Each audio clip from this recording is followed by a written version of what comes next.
Good morning, everyone. Warren, can you hear me? I can, yes. Can you hear me? Yes, I can hear you perfectly.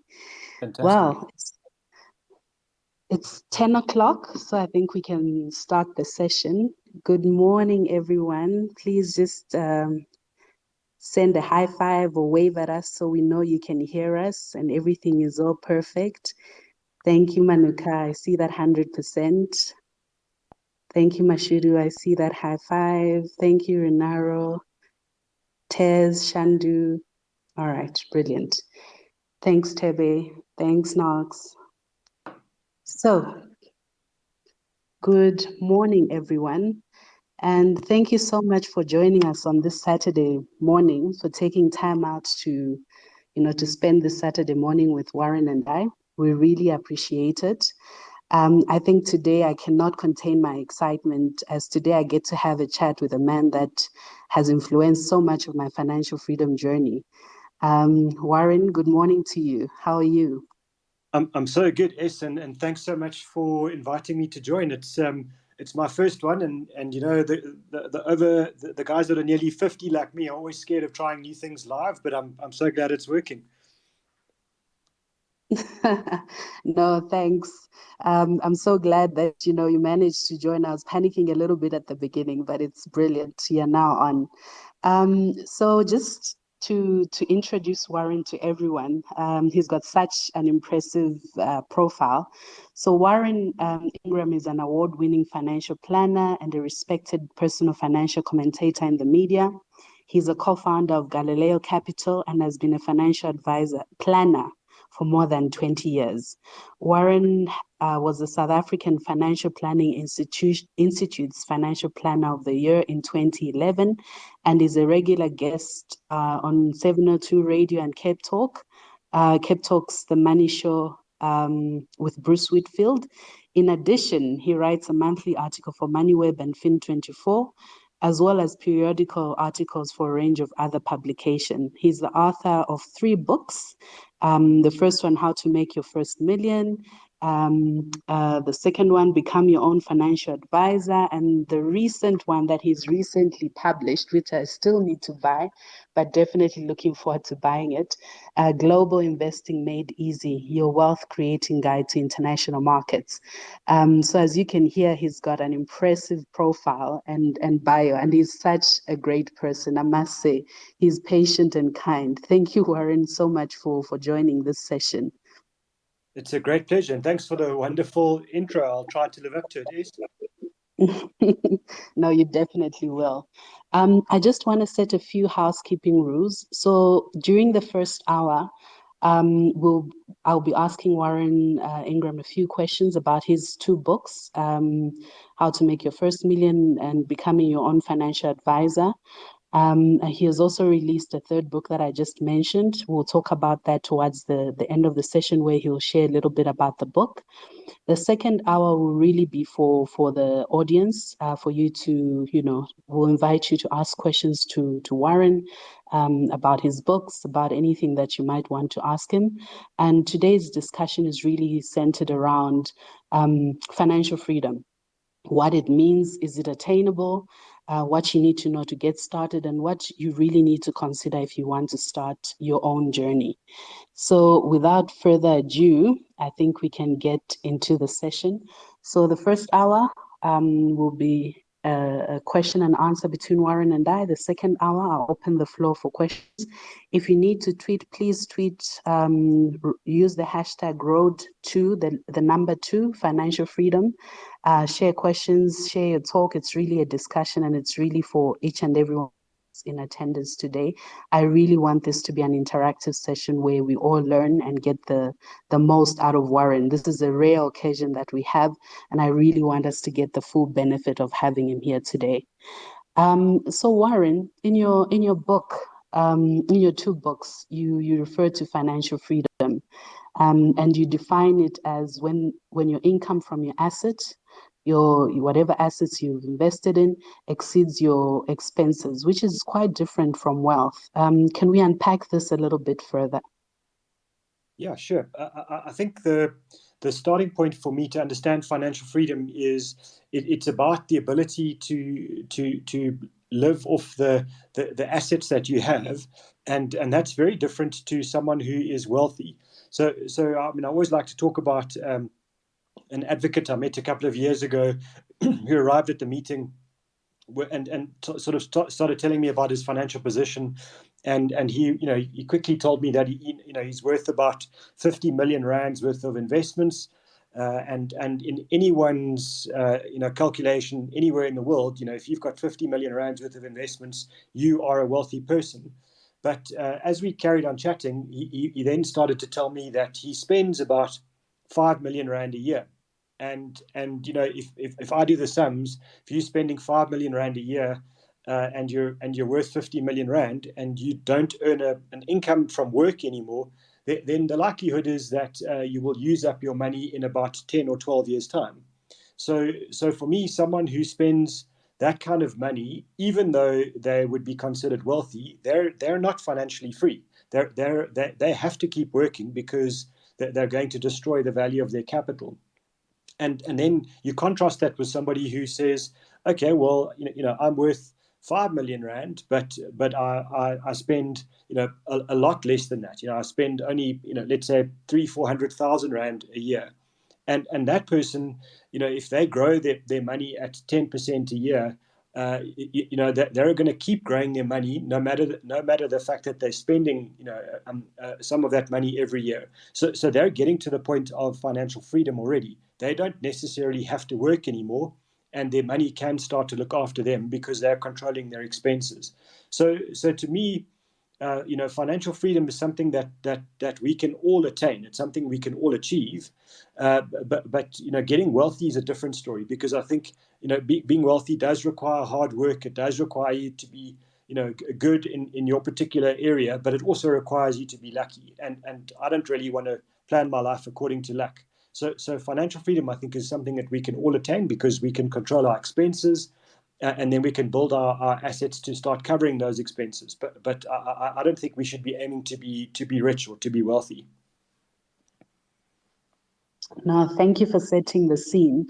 I think in your book, you mentioned something along the lines that, if you are able to invest 5,000 Rand per month for 9 years, and your investment grows by 13% per year, you'll have 1 million after 9 years. Your second million will only take 4 years. Your third million will take 3 years because of compound growth. So if you need 10,000 Rand expenses, you will need about 2.7 million. And if you need about 50,000 Rand, you will need about 13.6 million so that your investments can take care of your expenses or your financial needs. Now we move on to the second part. In your book, Become Your Own Financial Advisor, there are a set of rules that you mentioned. Namely, rule number one is you must be free from bad debt incurred buying things like clothes or holidays. Rule number two is build an emergency fund that you can use in the event of a financial emergency. Rule number three is spend less than you earn and try and save at least 15% of your salary. Rule number four is build your income generating assets so they pay for your expenses in the future. Can we just unpack these rules a bit further for the benefit of the audience? Sure. Let's just start with the first one, which is about debt. And so just to understand, if you have a personal loan or an overdraft or credit card debt, microloan, those tend to cost you, somewhere around 20 to 25% a year in interest. And unfortunately, there aren't investments that are guaranteed to give you that kind of growth rate on your money. So what you need to know is that if you're sitting with credit card debt and it's compounding against you at 25% a year, no matter what you do with the rest of your money, if you're saving all the rest of your money and you've still got credit card debt or personal loans, your debt is growing faster than your investments will grow. And that's a terrible place to be, because if something's growing against you at 25% a year, it doesn't take long before it starts to double, probably every 3 years or so. And so for me, it's critical that you get rid of all of the kind of unsecured debt in your life, and as you say, it's that that's credit, that's the kind of debt that we get when we're going on holiday, or buying clothes, or those kinds of things. So, I mean, even people buying groceries on debt. All of those generally would be done with a personal loan or an overdraft or credit card.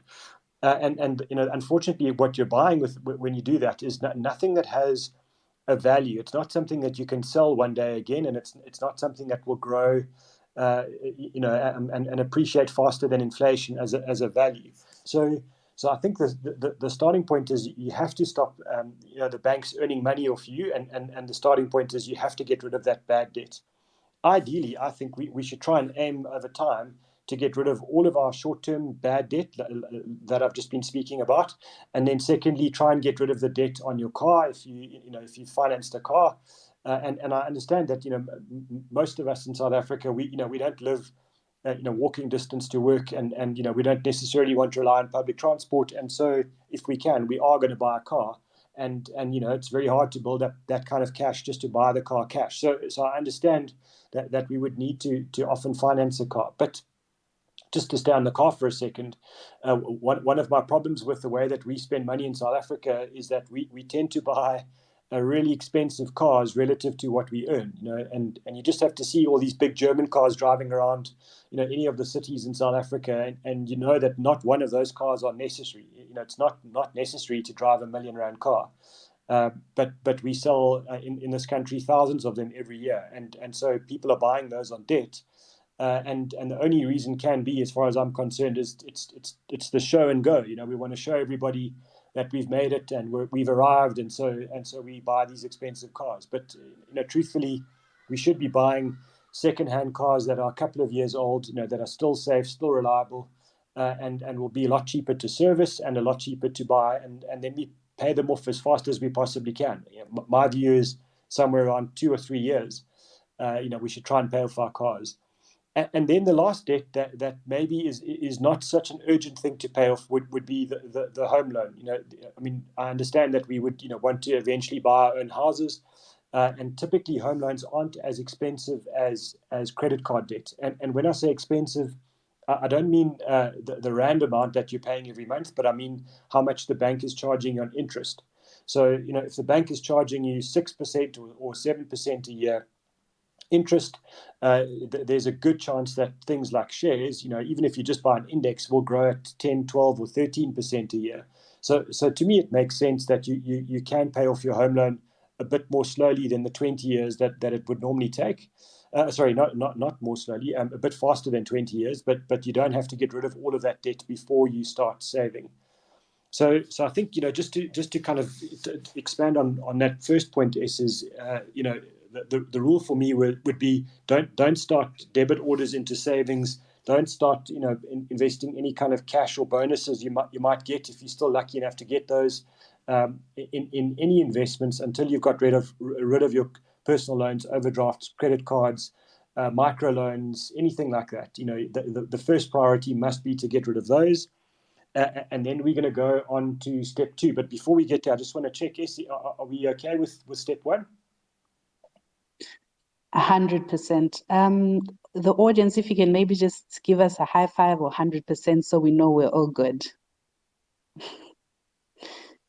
Yes, Warren, we can move on.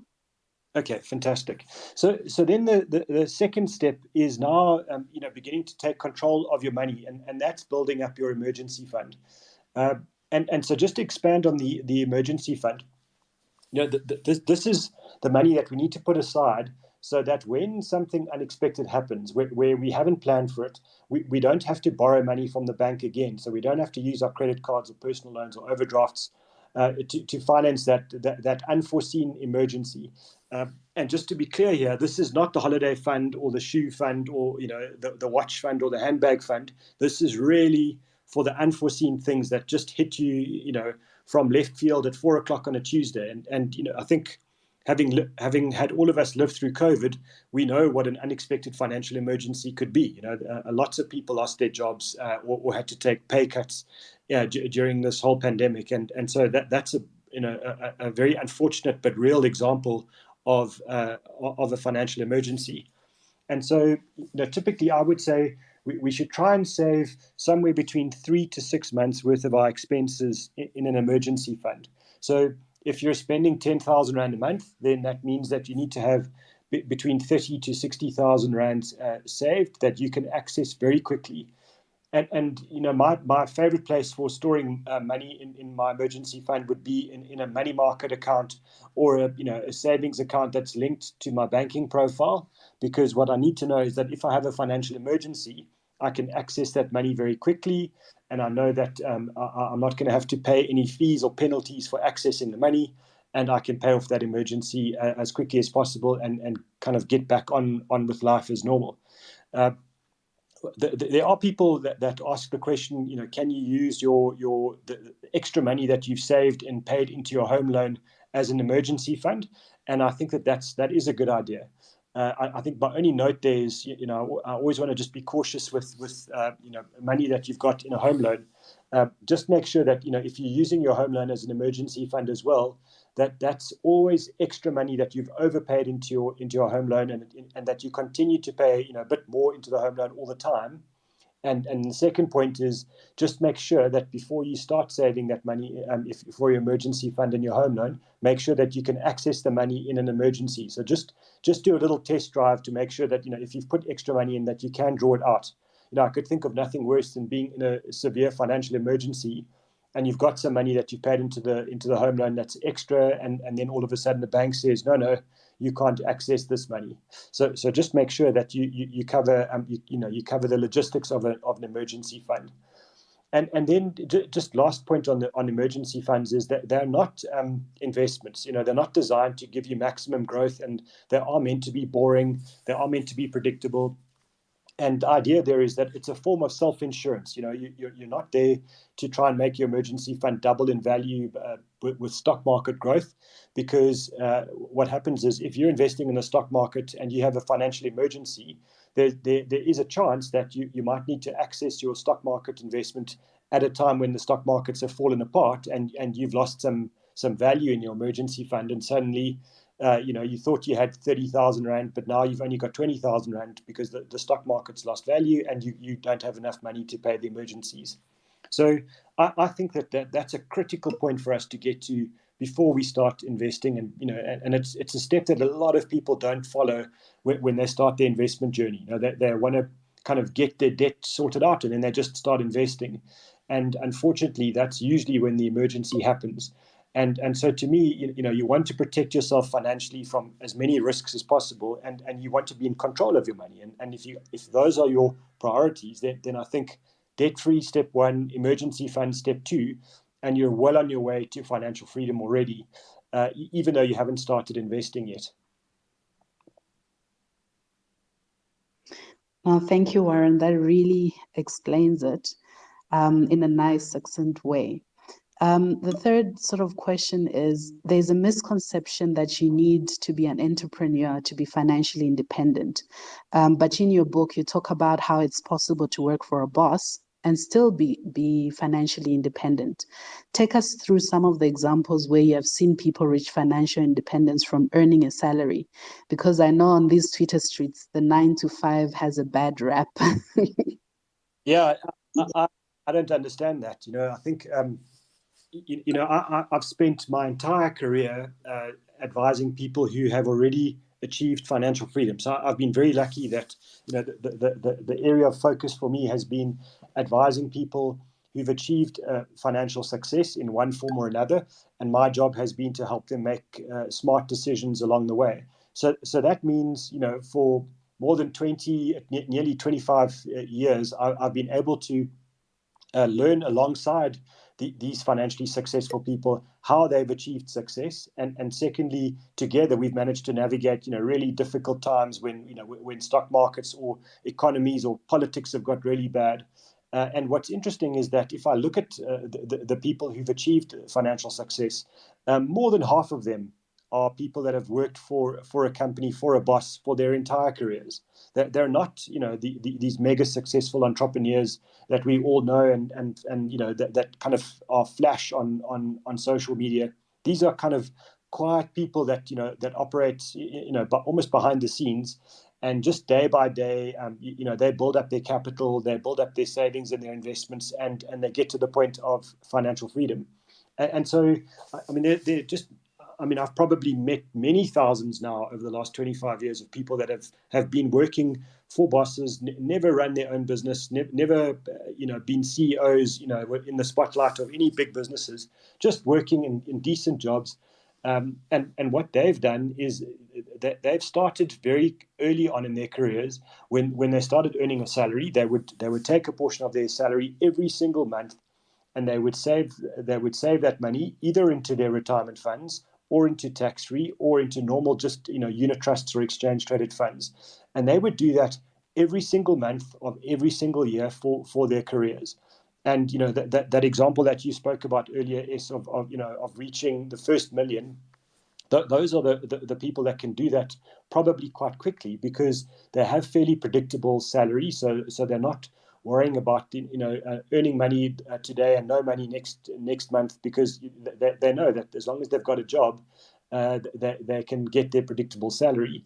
And what they do very well is they control their costs. They always make sure that they are spending less than they earn every single month of every single year. And they keep saving that difference between the income and the expenses. And it might be a little bit slow, a little bit boring in the first couple of years, but once they get to 500,000-600,000 rand, they start to see that that capital on its own is making 50 or 60,000 rands worth of growth in a year. And they keep adding to it themselves, and suddenly they're adding 100 or 200,000 rand to their savings, but both through their own savings and also through the growth of the money that they've saved and invested, and so they go. And it's amazing to watch them, because as their capital grows and their financial security increases, it's amazing to see that their careers often take off as well, because they're no longer afraid of moving jobs if they need to, because suddenly they get a lousy boss, or the company that they're working for treats them badly, because they know that they've got a lot of financial security already, where they can, for example, take 3 or 4 or 5 months to find a new job if they need to. And so, the people that do well in careers and are successful in the way that they save and invest are often, the two work together, and their careers take off more because they're more confident. They do the jobs that they like, and the fact that they like their work means that they do even more and they do even better. And so, they stay working for longer. And it's, I mean, there are, I mean, I know of at least probably 200-300 people now that are completely financially free, probably richer than their bosses, who are really happy in their jobs. They know they can stop work at any time, but they love what they do, and they do it well. And they keep adding to their savings, and while they're doing that, when they can travel again in a post-COVID world, they go on holidays. They live good lives, but they're not flashy people. They're not out there on Twitter with pictures of big cars and big houses. They're just doing their thing, living their lives in a controlled way. And back to your point about the saving, they are starting early enough, and they are saving somewhere around at least 15% of what they are earning on a monthly basis. So just to be clear, if that means if your company pays you 100 rand, before taxes, before deductions, they're taking 15 rand and they're putting in their retirement funds, in their tax-frees, and in their exchange-traded funds every single month. And so to me, that might not be glamorous, and it might not be flashy, but it's amazing to see people achieving financial freedom just doing ordinary jobs. These are not high income earners. Thank you. I think that's very important, because I think when people think of financial freedom, people tend to think it's people that are earning a lot. I think let's move on to the second, the second part of this session. How can one set up a realistic budget? Because I think we can talk about financial freedom and everything that comes with it, but the first place to start is setting up a realistic budget. How can one set up a realistic budget? Yeah, it's a great point, and we should probably spend thousands of hours talking about this every single day of every single week of every single year, because it's the one thing that a lot of us don't really like doing, because it involves making trade-off decisions. In other words, it involves saying, I'm not going to spend this money today because I want to take the money that I would have spent and I want to pay off my debt, or I want to put the money into my tax-free or into my savings. And that's not fun, because, we all human beings, we all like instant gratification. So, we'd like to buy that extra coffee, or the nice shirt, or the nice car, etc. But if you're going to budget, then you've got to say to yourself, well, what's more important to me? Is it more important that I wear the flashy clothes, or is it more important that I want to achieve financial freedom and do what I want to do when I want to do it? And so, to me, when we talk about setting a realistic budget, the starting point is, actually, you've got to decide what's really important to you. Are you aiming for financial freedom just because that's what everyone else is doing, or is it because you truly don't want to ever have to be kind of working for the banks because you owe them all the money, because you've got too much debt, or because you want to stop working for a boss as fast as possible? You've got to decide what really motivates you. And once you can find something that really motivates you, then forming a budget and becomes quite an easy thing to do, because for example, for me, I love to travel. I really love to go and see our country. I love to see our continent, and I love to see the world.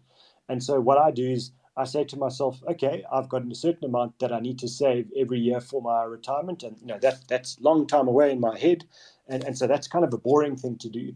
So once I've reached my retirement savings goal for the year, I give myself a reward, which is then the next batch of money that I save is for a nice holiday.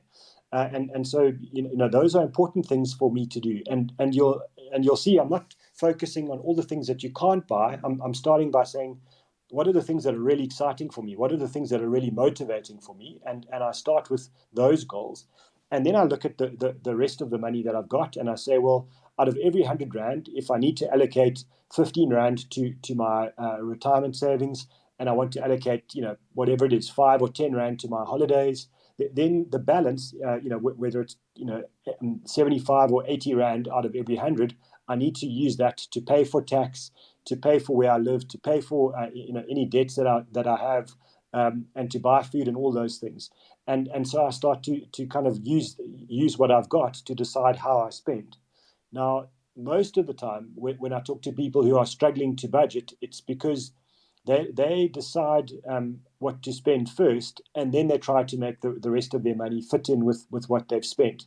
And often, if you talk to people about financial freedom, they always say, yes, that sounds good. There are lots of people out there that have achieved financial freedom, but it's not possible for me. And there's always the but. There's always the reason not to save. One of the things about human beings is we are clever and we are creative, and we can always come up with great reasons and great excuses not to save. Unfortunately, those great excuses don't help us when we want to get to our financial freedom goals. You can't live on excuses one day. So I think the important thing about a budget is you've got to decide, is achieving financial freedom really important to you? If it is, then there are trade-offs that you are going to have to make. There's no, you can shout and scream at me all you want about how impossible it is and how hard it is, but the reality is that there are lots of South Africans that are making those trade-off decisions every single day very successfully, and they've got all the same disadvantages that everyone else in our country has got, and they still manage to achieve it. So I think it's this is a bit of tough love is about this, and it's not good enough, unfortunately, to make excuses for why we can't save. We have to say, we have to find reasons to save. We have to find reasons to make these trade-offs, and then let's get going. And I think really simply, just put down the expenses that you have today. And if your expenses are 101 Rand and you only earn 100 Rand, then you need to say to yourself, okay, what is it that I can cut that's not that important in my life, that can make me at least start to spend what I earn? Once you get that right, then you can say, all right, I'm spending 100 Rand and I'm earning 100 Rand. What else can I cut that's still not that important to me, that's still not part of my vision for my life, that I can start to save, 1 Rand out of every 100?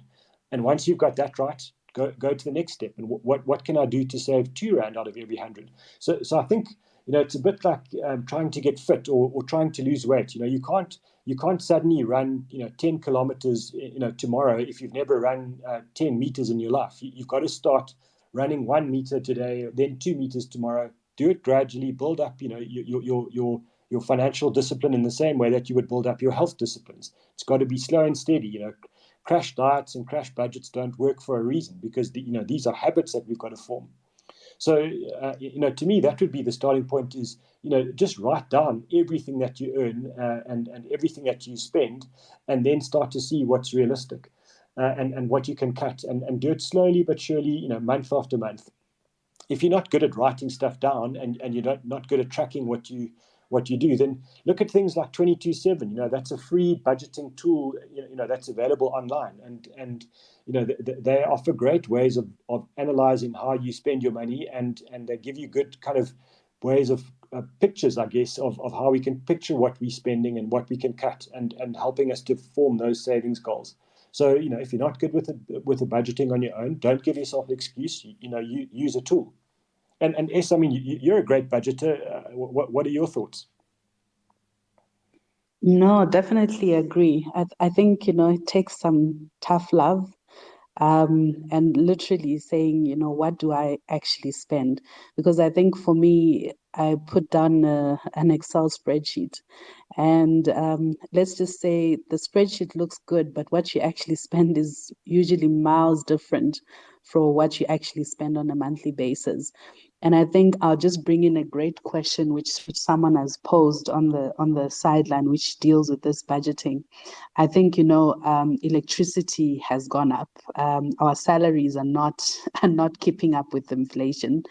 Some of us who are lucky to get an increase, it's not, keeping up with inflation. COVID has impacted people's salaries, and some of the expenses are inelastic. So someone has just asked, what are some of the really practical ways um, of ensuring that your budget at least stays safe during this, or covers your expenses during this tough period? Would you like to answer that, Warren? I think I'm going to give you my some ideas from my side, and S, maybe you can jump in as well. And I think one of the things I would look at is just how we buy and consume food. I mean, it bothers me that we spend a lot of money. Uh, if I look at all the kind of takeaway joints and kind of the fast food lifestyle that we have. One of the things to understand is that those kinds of things are really expensive ways of keeping yourself fed. So, if I look at, I know I heard you on spreadsheets there, S, and I mean, I've written the book that I'm married to the spreadsheet queen.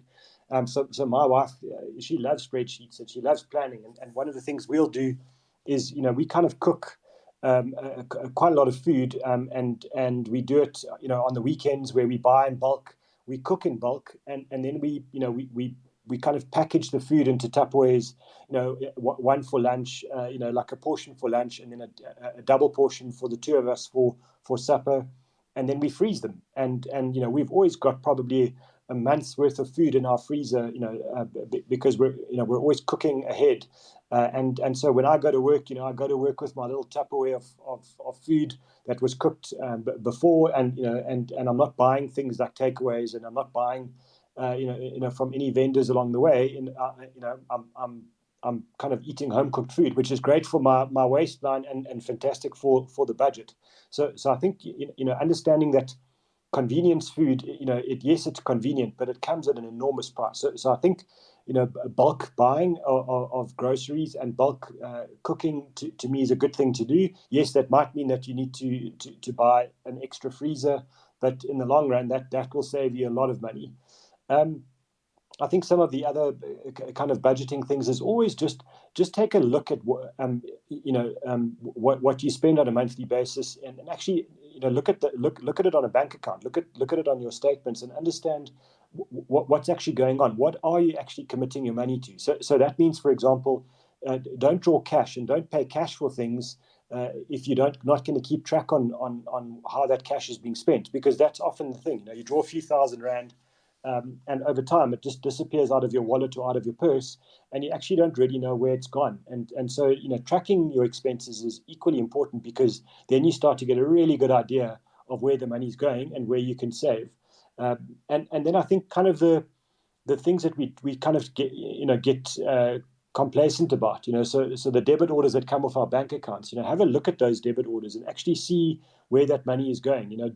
A lot of people have kind of, when times are tough, they still, don't cut things like DSTV and those kinds of things. To me, we don't need that. It's much more valuable to us to spend our time listening to conversations like this and reading than kind of watching TV. And the same across all the other things. If you've got, I think insuring your car is a necessary thing. Insuring your house is a necessary thing.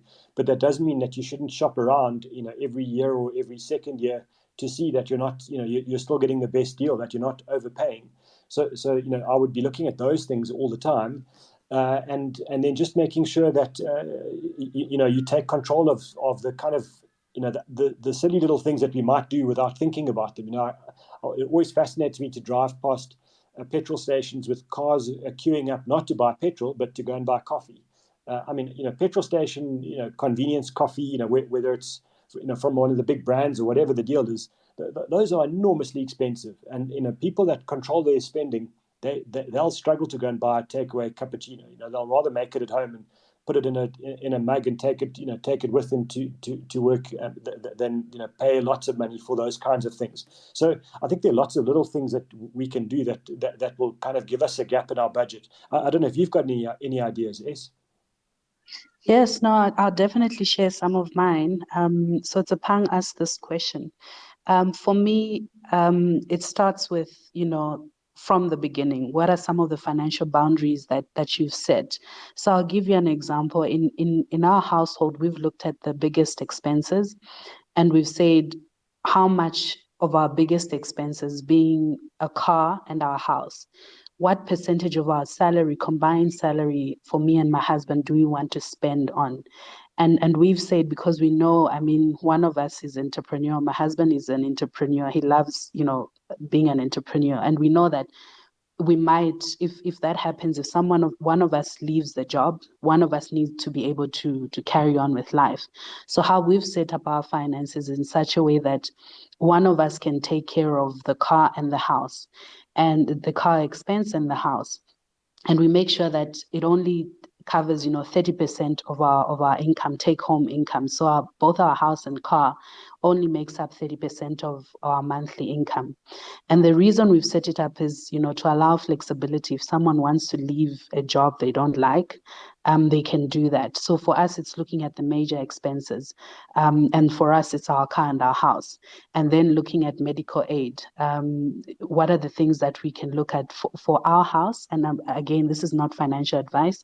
We've decided that we're going to be on a hospital plan. We're not sickly. We're going to be on a hospital plan. But what we do is that whatever difference we would have paid for our medical savings, we then have a separate savings account where we put, on a monthly basis, we put money towards that, so that if there is an emergency health, something that has to do with health, we have got a separate savings account that we can easily access. So it lowers our medical aid bill monthly, but we sort of mitigate that by having a separate savings account. And we're very clear on not touching that money, because we know medical expenses can happen.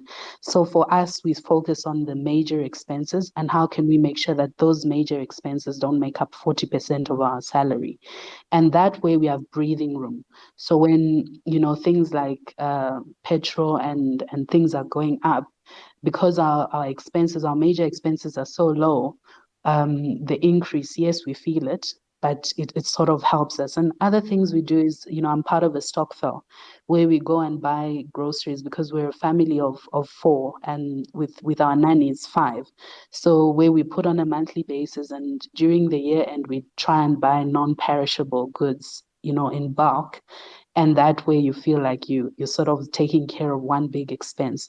So I hope that helps, Tsapang. Those are some of the ways how I do it. I'm sure maybe at the end we'll ask people how they're able to do it, maintain their budgets in this current environment. I'd like us to move on to the next sort of question. In your book, Warren, you state that is your primary resident is not an investment, and literally when I read this, I had to read it again. Please expand on this because I found it fascinating. So I think it's a kind of an obsession that we have in South Africa, and there are a couple of other countries.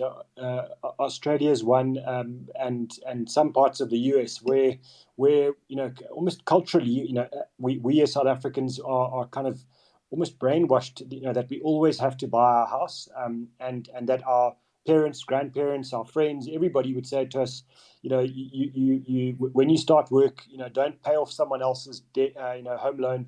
Don't pay off the landlord's home loan. You become your own landlord. Look up, buy your own house, and it's the best investment you can make. That's usually kind of what we're all told when we start work. And I was certainly told the same thing. And I think just to break that down a little bit, so let's look at how the price of houses have moved over kind of 40, 50 years in South Africa. And the reality is that house prices only grow at about 0.5% a year, maybe 1% a year above inflation. So, over the long term, I mean, at the moment, inflation's quite low, but over the long term, if inflation's been around 6%, that means that house prices have been growing at around 1% a year. And that's not really that fast. If you look at something like the stock market, without being a genius investor where you've been the person that can pick all the best shares and avoided all the worst shares, if you just bought the index, what you need to understand is that the index is probably growing at around 6.5 to 7.5% a year above inflation. So just to put in context that houses just really don't grow that fast. And the other problem with a house is if you're going to buy it, you're firstly going to pay a whole lot of costs up front because you're going to pay the bank for a bond registration, and you're going to pay the lawyers to register the bond. Then you're going to pay costs going in, and also when you sell the house one day, there's going to be state agents fees that they're going to be potentially new bond registration fees, and all sorts of maintenance costs along the way. And if you've got a home loan, then you're paying interest on the home loan as well. So very quickly, if you actually start to add up all the costs of home ownership, what you realize is, you add rates and taxes and maintenance. Home ownership is an expensive thing, and if you look at that compared to the rent that you would pay for the same place, very often, depending on how the rental market is performing and how the property market is performing, but very often, it's actually much cheaper to rent the exact same place that you want to live in than it is to buy it. There are a few times in life where the rental market might go a little crazy, and you might find that renting becomes a lot more expensive than owning a house. And in those instances, it might actually be sensible for you to then buy your house, because just financially it's more sensible. And I think we might be in one of those times now is where interest rates on home loans are quite low, and there are people, the lucky few, I guess, that still have jobs that are looking to buy in, or if they can't, they have to rent, and so you might find that rental properties are a little bit more expensive than a home loan. But if you're going to do that calculation, what you need to say is, how much does it cost me to buy the place on a monthly basis? So what's my home loan repayment cost on a monthly basis? How much are the levies that I need to pay, or the rates that I need to pay? And then set aside about 1% of the value of the property for for maintenance as well, because you're going to need to maintain the place. Even if it's an apartment in a big complex, understand that you've got maintenance costs inside the property as well. You're going to have to repaint inside sometime. You're going to have to fix cupboards and wall chips and those kinds of things. So there are maintenance costs as well.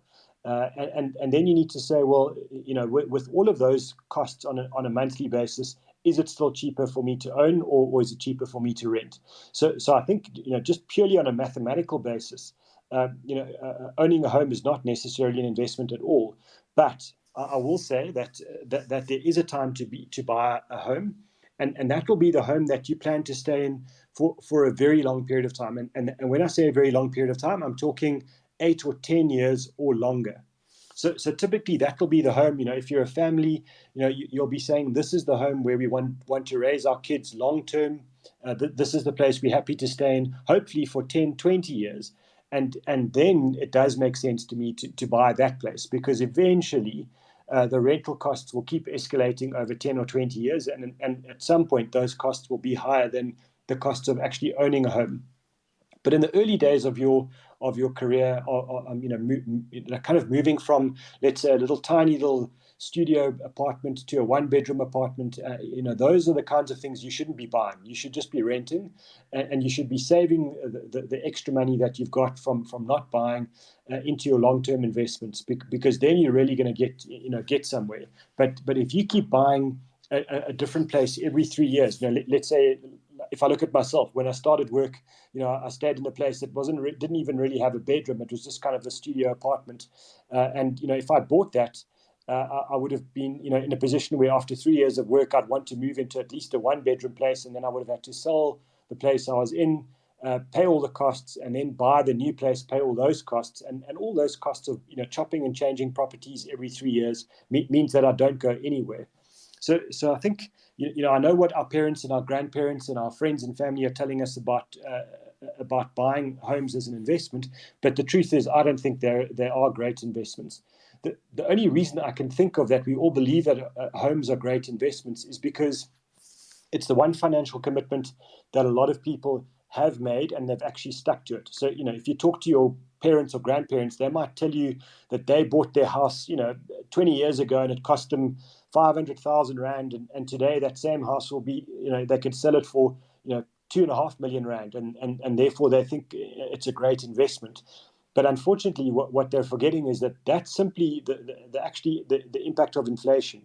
If you take 500,000 Rand and you escalate it by 6% a year for 20 years, it's probably way more than inflation. But it's the one thing that people have bought a long time ago. They know the price of what they paid for it.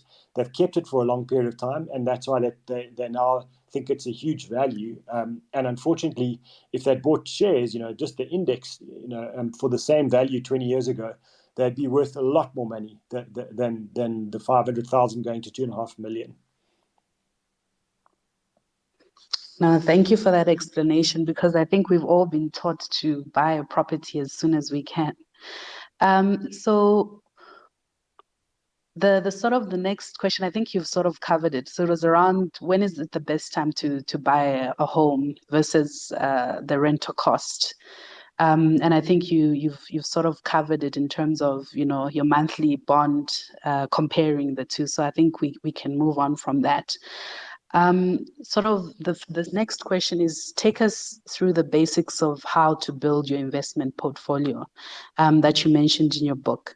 I think a lot of us talk about building our investment portfolio and we share screenshots on the timeline, but I think just take us through what are some of the basic principles that one needs to take into account when building an investment portfolio.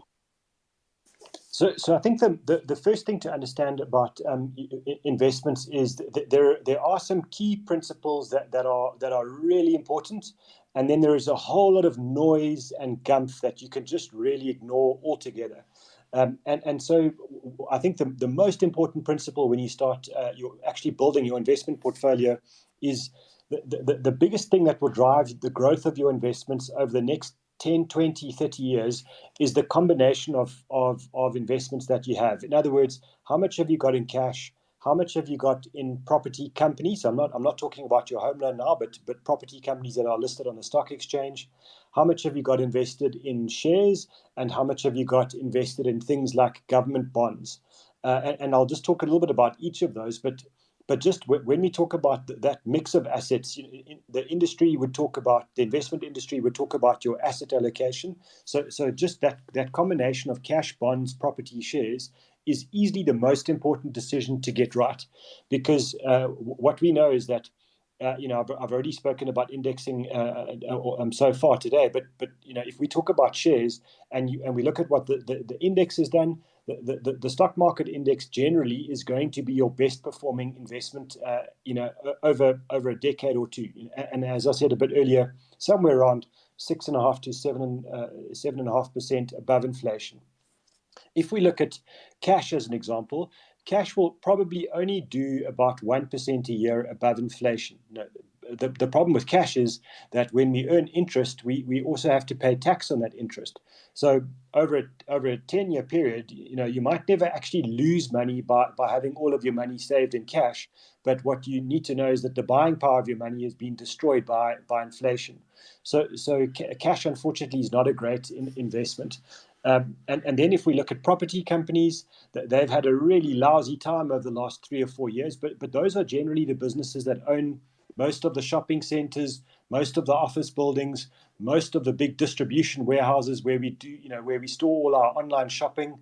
And so those kinds of businesses over a long period of time tend to give you around about 6 or maybe 7% above inflation. So they don't perform as well as the normal stock market, but they do perform relatively well, despite the fact that they've had a lousy couple of years now, and COVID certainly hasn't helped them at all.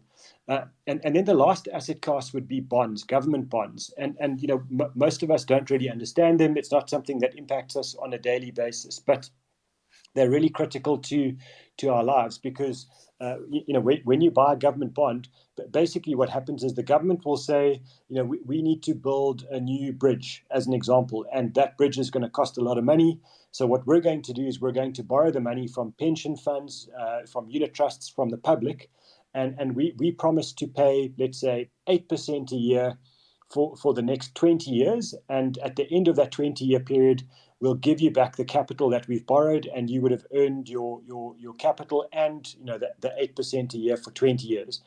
In very simple terms, that's what a government bond is. And if we look at government bonds over long periods of time, they grow at about 2% a year above inflation. The one benefit of a government bond is that if you trust that the government will be disciplined with money and you believe that they'll repay the interest and the capital eventually, then government bonds are relatively secure investments that provide a very predictable income stream. So when you're building an investment portfolio, to me, I always want to have a bias in my portfolio to shares. I want the asset class that's going to grow the most.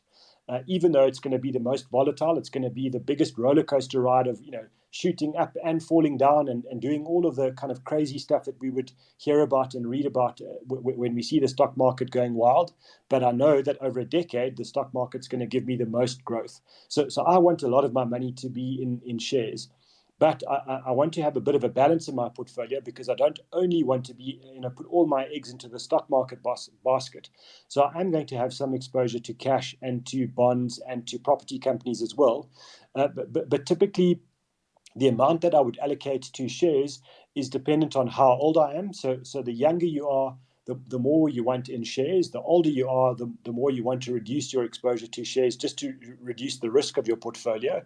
But I think nobody should, I should turn it around. I should say all of us should have at least half, if not 2/3 of our investments in shares. Because that's really what's going to give you the good inflation protection. And so if you're a bit older, you can maybe go to half your investments in shares and then split the balance between cash, bonds, and property. But if we look at pension funds, if we look at big balanced unit trusts in the market, they would always run with about 65 to 75% in shares, and then the balance would be split between cash, bonds, and property. So my biggest piece of advice to young people is don't store too much of your investments in cash, because it feels good and you can see your balances every day and you know that you're earning interest every single day. Because the problem is that inflation is just destroying the buying power of your money. You have to have the exposure to shares, even though it's uncomfortable, even though it's kind of a rocky ride. And then my last piece of advice with this is don't fall subject to FOMO, to the fear of missing out. The fact that I might post a picture of my portfolio where something's really shot up, and now you decide if Warren's posted a picture and he's shown that he's doubled his money, I've got to buy the same thing. FOMO is a terrible reason to invest. I think you can be really predictable and really stable with your investments. So just buying the the top 40 index in South Africa or the world index overseas is a great way to start an investment portfolio. There's nothing wrong with that. People who are a bit more financially sophisticated, who have a lot more understanding of how the stock market works and how they can research shares, those are people that are very comfortable and they can take the risk of buying individual shares. But for me, I mean, I've been investing since 1997. And I think all of the individual shares that I've bought, if I have to look at how much money I've made versus how much money I've lost on those, I've probably lost money as an investor in individual shares, but I've made a lot more money over time by being in the index. And certainly, if I have a regret, it's that I should have avoided buying so many individual shares. I should have just been an index investor from day one, and I would have achieved financial freedom a lot earlier than I have. So the thing is, don't get FOMO, guys. We all post our screenshots, but just be wary. By the time we post our screenshots, chances are the share price has already run. The next question is, can we unpack principles of investing? So diversification, risk, asset allocation, inflation. I know you've covered some of them, so maybe we can just, summarize or go over them just a little bit more. Yeah. So diversification, to me, it's a really critical point. To understand that there is only one free lunch in the world of investing, and that's making sure that you've got a spread of assets. In other words, you've got that asset mix that I've just been talking about now, with a combination of cash, bonds, property, and shares. So that's called asset class diversification. Really important, easily the most important decision that you can make. But then when you're choosing the investments in each of those asset classes, so let's just talk about shares again. Diversification there means that you can't just have all of the money that you've allocated to shares being invested in only one share or one company. You need to have a good spread. I think, if someone's going to choose individual shares, you need to have, I think, at least 20 different shares in a portfolio across a whole lot of different sectors. In other words, you can't have all of your shares in the mining sector or in retail or in IT or in tech or whatever it is. You've got to be spread across lots of different sectors, across lots of different economies, to make sure that you've got a good spread. And if you want to be diversified and you want to do it simply, that just buying a generic index like the top 40 index or the world index makes a lot of sense. So I think diversification, over time, it's the only thing that can say, where you can say 1 + 1 gets you to 2.25. Where putting a good portfolio together of diversified assets will actually be better for you than taking a big bet on one thing. And there's another form of diversification, which is then diversifying over time. So in other words, if you are lucky enough to get a lump sum of cash, when you start to commit that cash to your investments, don't put it all into the investments at once. Let's say you've got 100,000 rand. What I would say is take the 100,000 rand, divide it by 6, and invest your money in 6 equal amounts over 6 months. So that's diversification over time. And then the last big diversification point is geography. We need to be careful that we don't overcommit all of our money to one place, to one economy. So just look at South Africa. South Africa's got, if you look at our stock market, we've got a huge exposure to Chinese technology through Naspers and Prosus. We've got huge exposure to mining and resources through Anglos and Billiton, and then we've got some financial businesses through the banks and the insurance companies, and pretty much some small retailers as well. But pretty much that's our economy. What we don't have in the South African stock market is big pharmaceutical companies that are creating vaccines and doing anti-aging medication and generic medicines that we all need to live. And as people get older and live longer, pharmaceuticals are an important part of the investment world, and we don't really have those in South Africa. We also don't have a lot of the big tech companies like Microsoft and Apple and Amazon and Netflix and the like. So global diversification is really important to make sure that when you're investing, you're getting exposure to industries that you can't find in your home country, and that's something that we need to do. And lastly, with that geographic diversification, things like climate have a huge impact on on economy. So, making sure that we invest in climates that are different from our own, literally investing in the Northern Hemisphere, where they have different rainfalls is important. And then political climate is equally important, making sure that we have exposure to countries and with politics that are different to our own, so that if we're going through a great time because our president's doing a great job, that might be okay. But what happens when we go through a bad time where our president's doing a lousy job and our politicians are not making good economic policies? We need to be exposed to other countries where potentially they have good economic policies. So I think being spread across other emerging markets and across the developed markets is important, but again, make sure it's diversified, because I don't want to have all my money in Japan, for example, where their population is really old and getting older all the time. They have no young people to kind of grow their economy for the next generation. So I think don't just assume that if you take your money and you invest in a developed market, that it's simply going to be better and safer. A good spread across lots of countries is equally important. But don't ignore your home market. Don't ignore South Africa. We have a lot of growth prospects as things come right.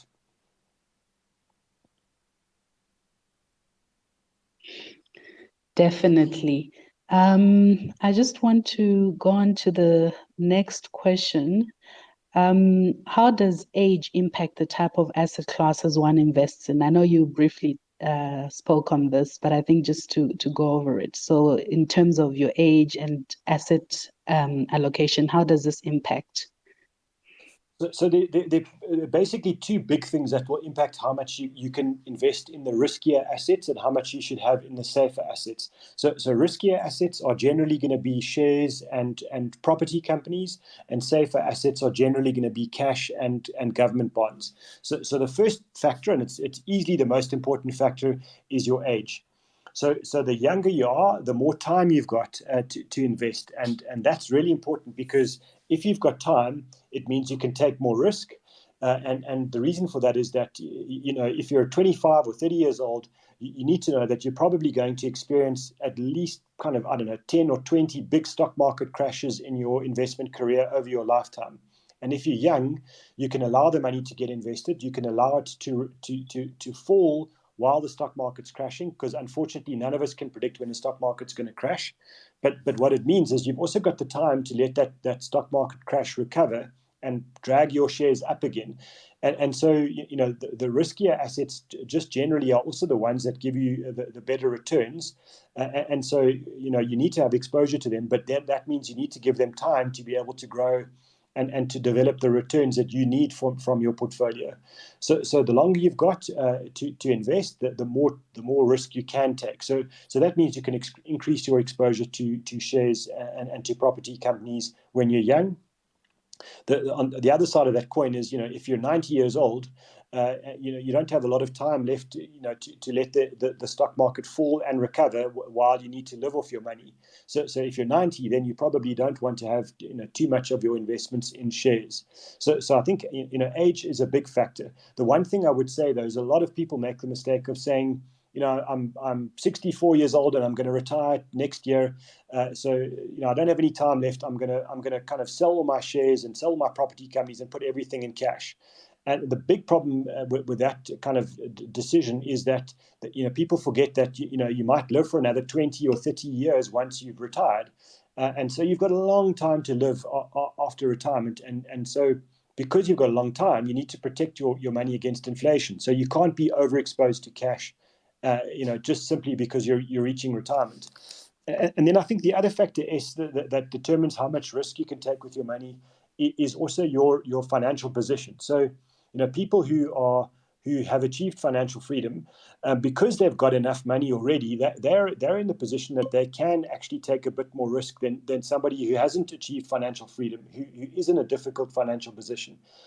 So someone who's kind of close to retirement and doesn't have enough money, they unfortunately can't afford to take a lot of risk, even though they need, they might be tempted to do it because they don't have enough money, because they can't experience a 30 or 40% drop of the stock market while they're now going to be retired and living off their money. So I think the important thing there is, if you don't have enough money, and you're close to retired or already retired, you actually need to reduce your exposure to shares probably down to about 35%, which is the least amount you can have that will still give you some inflation protection. And the rest of your money will need to be in very safe assets like cash and government bonds. But if you're 90 years old and you've got a lot of money and you're not going to spend all the money in your lifetime, you can actually invest almost all of your money in shares because there's no danger that you're going to run out of money. And that's certainly what someone like Warren Buffett, who's I think the world's greatest investor, he's already 90, and in his will, he stipulated that if he passes away before his wife, that the people looking after his estate must put 90% of his wife's money in shares and 10% in cash, because he's going to leave her enough money, and he believes that the stock market's the best place to give her growth over the long term. Wow, he's 90 and one of the richest people in the world. I just wanted us maybe to shift forward. So just if people can start putting through their requests to be speakers, we're going to sort of move on after the next two questions. We're going to move on to question and answer. So if you want to ask a question, please request to be added on as a speaker. Warren, I think we just need to cover what does one need to consider when it comes to protecting your assets? So things like insurance, wills, and trusts. Can you just touch on those? Sure. It's really boring, really expensive. None of us want to pay insurance companies any money, because it feels like a waste.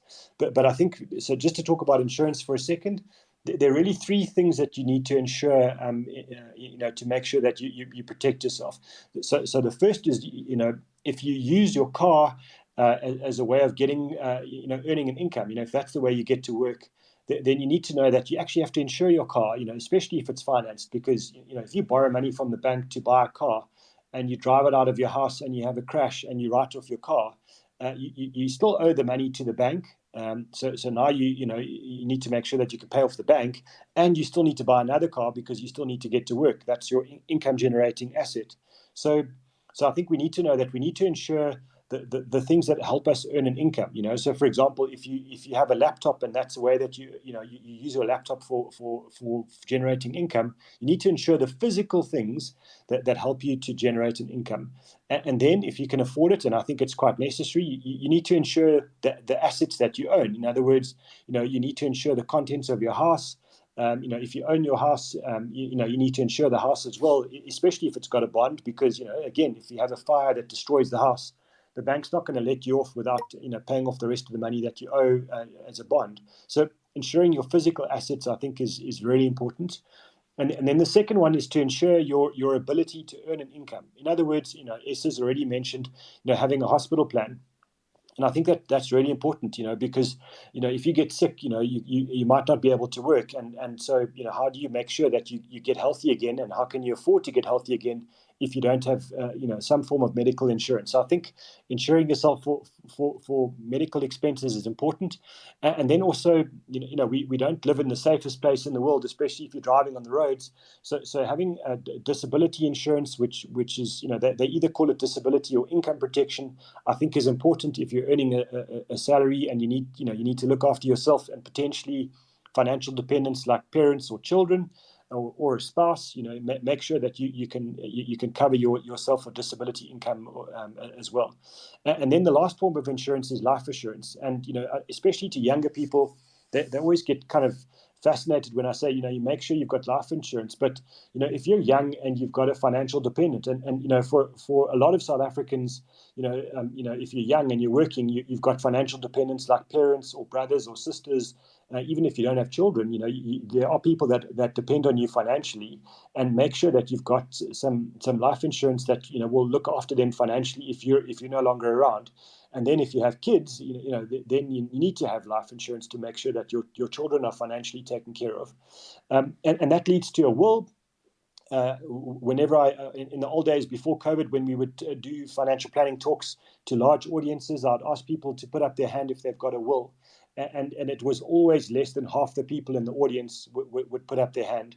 And that's terrifying to me because, if you die in South Africa without a will, what happens is you're allowing a government official, someone who works in the master's office, to decide how your money is going to be split up, to decide who's going to look after your children, to decide how, whatever capital you've left behind, how that capital is going to be set aside to look after children, parents, or anything like that. So dying without a will in South Africa is really not a gift at all that you're leaving behind. You're leaving behind a real mess for those who you love and who you want to look after. So I think it's critical that you've got a will, and really important in a will is to decide who's going to look after your children, and actually write that down. And a lot of people make the mistake of saying, well, if I die, my parents will look after my children, which I think is a really bad idea.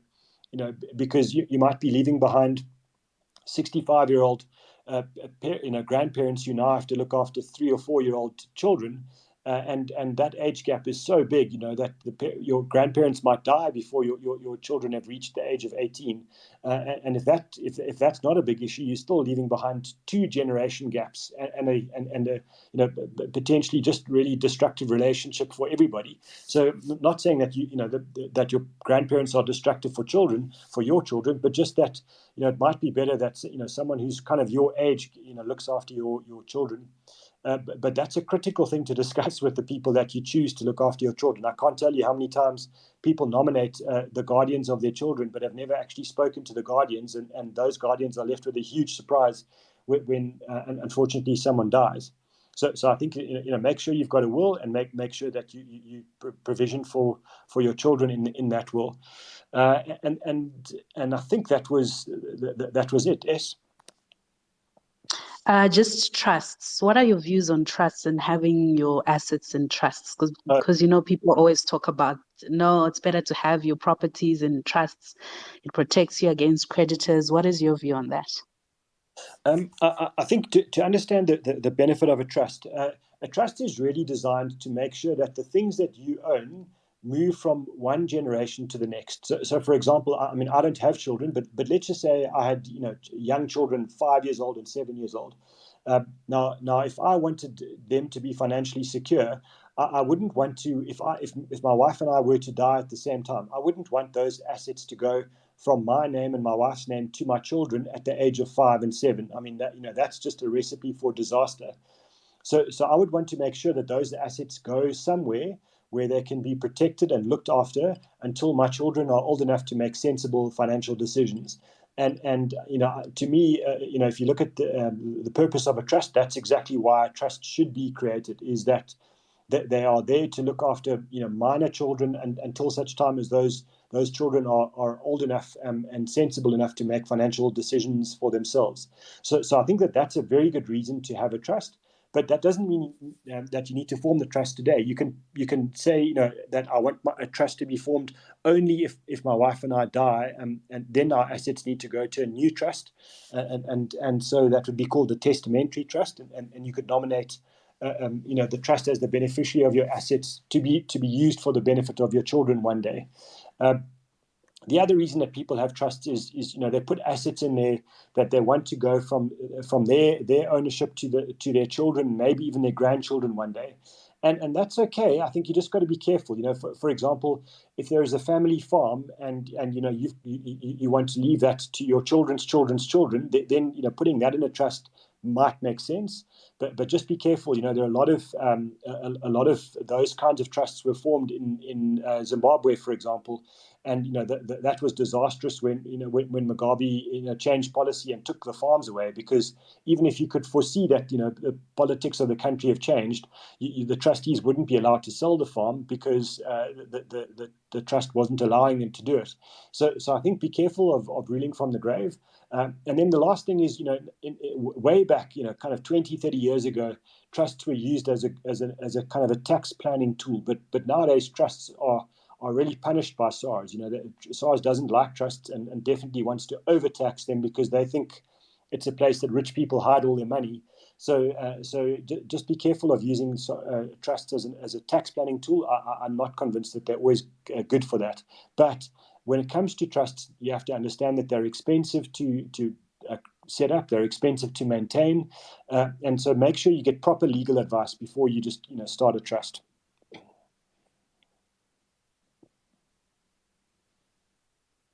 Thank you so much.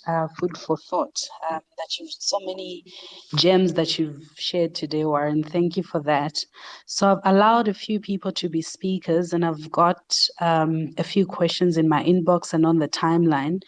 Let's maybe just start with Zodumo. I hope I've pronounced your name right. Do you want to ask your question?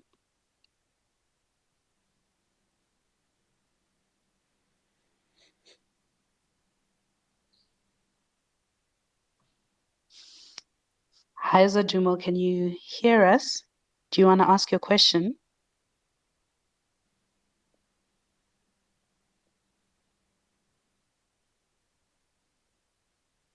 Okay, maybe let's move on to Mafi while we see if Zodumo can rejoin us again. Mafi, please go ahead and ask your question. Hi Warren, hi Ace. This is a brilliant space. Thank you very much for this. To Warren, your first book is genuinely life-changing. It allowed me to go self-employed. It afforded me the freedom to take that risk, and for that, thank you very, very, very much. Um, and I followed his principles, to get there. But now that I'm self-employed and income is staccato, it's a bit more difficult to kind of follow the same principles. What would your advice be to self-employed persons or persons that do not have a steady income? That is my question. Thanks. Thanks, Mafi, and I really appreciate your feedback. It's awesome to hear that. Kind of makes all the early mornings of writing the book worthwhile. So thank you, and thinking of you in these difficult times. I think the answer is that one thing about investing and just a whole money business is that it never goes smoothly all the time. There are always going to be situations where your income takes a knock, or you lose your income, or the stock markets fall apart, or somebody unexpectedly dies and you need to kind of take care of some financial liabilities that you hadn't planned for. So I think to understand that the whole personal finance kind of sector or business is not about a horse race. So it's not about saying that if you had a plan to reach financial freedom, let's say at age 45, and now we've had a huge global economic shock that's kind of somehow affected your business as well. That doesn't mean now that like your whole plan should be kind of thrown away. It just means that your plan's being delayed by a year or two. So if you set the goal of 45 and it ends up that actually you only achieve it by 47 or 48, I mean, that's not a disaster. That's just life. And I think a lot of us feel like this huge pressure once we've set goals, that if anything goes wrong and we can't achieve that goal, we're not operating exactly on schedule, that we get depressed and we kind of start to panic. And I think just to understand, bad economic times are often followed by good economic times where you might find the opportunity to recover some of those lost years. And so don't lose hope is my first comment. And secondly, if you're in a position where you're struggling at the moment, if you can find a way just to kind of hold your own, in other words, just cover your expenses, the fact that you might not be able to save is okay, as long as you try and avoid the debt. If you have to go into debt because there is no other way and you've got no other resources, then my answer is try and get kind of the lowest interest rates on debt that are possible, and then when life gets better again, make sure that you pay off those debts as fast as you can again. But I think my one comment there is just be realistic about your position. If you need to kind of cut costs or you need to make sacrifices, then do them as early as possible. Don't wait and avoid the problem and hope that things just get better without taking action. I remember starting my company with my business partner. We earned almost no income for the first 3 years, and I had to sell my house, my car. I cashed in my provident fund. I borrowed money from my wife, which was a tough thing to do. But when kind of the business started to turn and the economy got better and our business got better, I made sure the first thing I did was repay my wife, because that's always an important thing to do. But then I didn't feel this pressure to kind of say I've lost time or I've lost my path. I just needed to know that I needed to save a bit more and a bit harder, and give myself time to recover. And I think that that would be my advice to you if you can. Thank you very much. Yeah. Thank you, Murphy. Sky Trader, do you want to ask your question?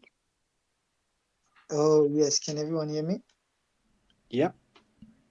All right. Thanks a lot, E, for this space. Thank you very much. It's very informative.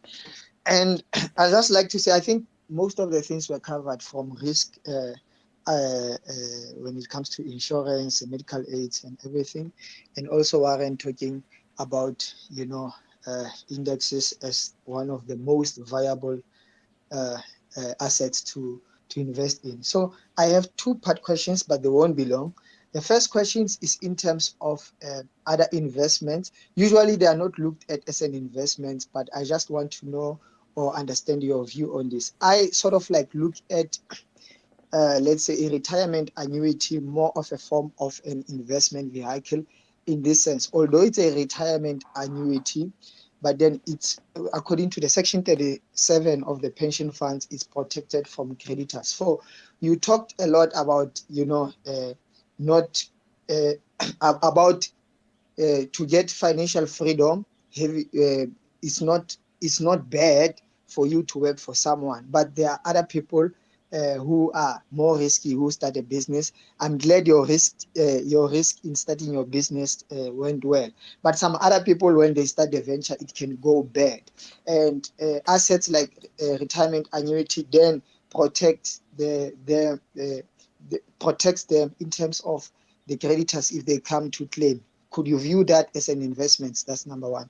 Number two, I think the derivatives market is one of the most traded markets in the world, where it's in access in combination of over $8 trillion a day, particularly the spot market. So in the last 8 years, I've been using it more like an index in terms of trying to spot equities. For example, if I want, especially in South Africa, the most performing companies under the JSE are those commodities trading companies like Sasol, Harmony, and so on, which mine and trade these commodities. So I will look at the spot market price in order to try and allocate my asset or rotate them between companies. And like, for example, in the last 2 years, when I saw the spot price for gold, platinum will be starting to go down, I sort of like reduced, but understanding that they've made enough money to cover dividends, especially this year, the dividends were good. Would you also look at that as a form of an index? Because in actual value, or in actual sense, an index is just an accumulation which tracks certain assets value and then represent their price. So it's a pseudo derivative in a way. So it takes much value from those companies. That is why it can outpace inflation. So could you also look at derivative spot prices or futures prices as a form of a derivative, and also put your cash in there? Thank you. Well, that's it's very technical. So I'll try and cover some of the derivative stuff now. Let me talk about the retirement annuities first. So definitely, when I talk about building up your investment assets to achieve financial freedom, I'm absolutely talking about retirement annuities as part of that investment portfolio. So to me, it will be your retirement fund. So whether you work for a company, that would be a provident fund or a pension fund. If you work for yourself, that would be a retirement annuity. And then the tax-free accounts, and then your discretionary investments like exchange-traded funds, unit trusts, shares, etc. So RAs are a huge part of achieving financial freedom, especially, as you say, for people who are self-employed and don't work in the formal kind of pension fund or provident fund market. My only comments on retirement annuities, I think they're very powerful, very valuable, and certainly definitely a part of life. The one thing I would be careful of is just the costs. So I tend to prefer buying retirement annuities that are offered by investment companies, whether it's a unit trust company or an index provider. I don't mind, because generally they charge fees, to use the cell phone language, they charge fees like on a pay-as-you-go basis. They don't lock you into a contract where they charge you lots of upfront fees and then charge you big penalties if you need to move your retirement annuity or pause your investment contributions for a period of time. So I think, buying a retirement annuity that's low cost, makes all the sense in the world and makes it a really high quality investment. So definitely something I would encourage, but I would avoid the retirement annuities offered by insurance companies where they charge you big upfront fees and lots of penalties if you decided to move. That for me is a huge red flag, and definitely would avoid those.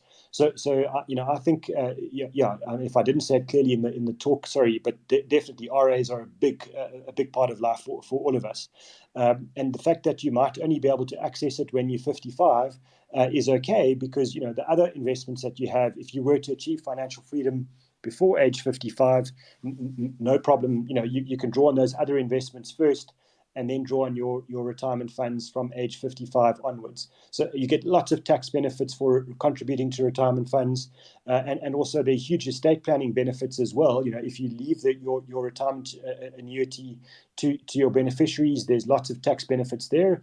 And as you mentioned, SkyTrader, there's no creditors can't attack your retirement funds, which is great for entrepreneurs as well. So I'm a big fan of those. So I think we're a big we're going to agree on that one big time, SkyTrader, but unfortunately we're not going to agree on the next one. So let's talk about just a little bit for people that are listening that are not familiar with derivatives. They're quite a complex market. It is a very big market, and it was built a long time ago. When people started to, for example, need to buy food, and buy oil, they would use derivatives to say, I'm going to buy all of the maize produced by farmers at the end of the summer season, and so I'll buy that from the farmer now. I'll give him the money now, but I'll only take delivery of the maize at the end of the season. What I want to do is I want to lock in my price now, so I know what I'm going to pay. The farmer knows that he's got his money, so he can kind of farm his maize and get certainty. And over time, the derivatives market became more and more complex and more broad in terms of buying derivatives on shares, on things like gold, lots of commodities like oil, and so it wasn't just around food anymore. And then the hedge funds got involved, and the big financial institutions got involved, and they started offering the ability to kind of almost borrow money in a funny way, but to say, let's say, I'm going to buy 100 rands worth of shares, but I'm only going to put down 1 rand now. And if I make money and my 100 rands worth of shares goes to 200 rand, and I've only put in 1 rand, I'm making 100 rand for only 1 rand's worth of investments, which sounds amazing. But what people need to remember is that if that goes wrong, and it goes the other way, then you end up carrying a lot more losses as well. So it's a funny, not quite, but it's almost a form of borrowing to invest as well. Our problem with that is we're now not in the space of investing, according to me, SkyTrader. We're now in the space of speculation, because derivatives don't have an infinite investment horizon. So let's just use an example that you buy Anglo-American shares, because you think that the price of commodities, like whatever it is that Anglo's mines, you think that those things are going to go up for the next 5 years. If you buy those shares and actually the price of commodities goes down, and you still think Anglo's is a good business, you can just hold it. And at some point, if you think it's going to turn, the cycle will turn, and you'll start to make some money at some point. And in the meantime, if Anglo's is paying a dividend, you're going to earn those dividends. If you buy a derivative, the derivative has a time span. It has a lifespan, and so if it goes against you,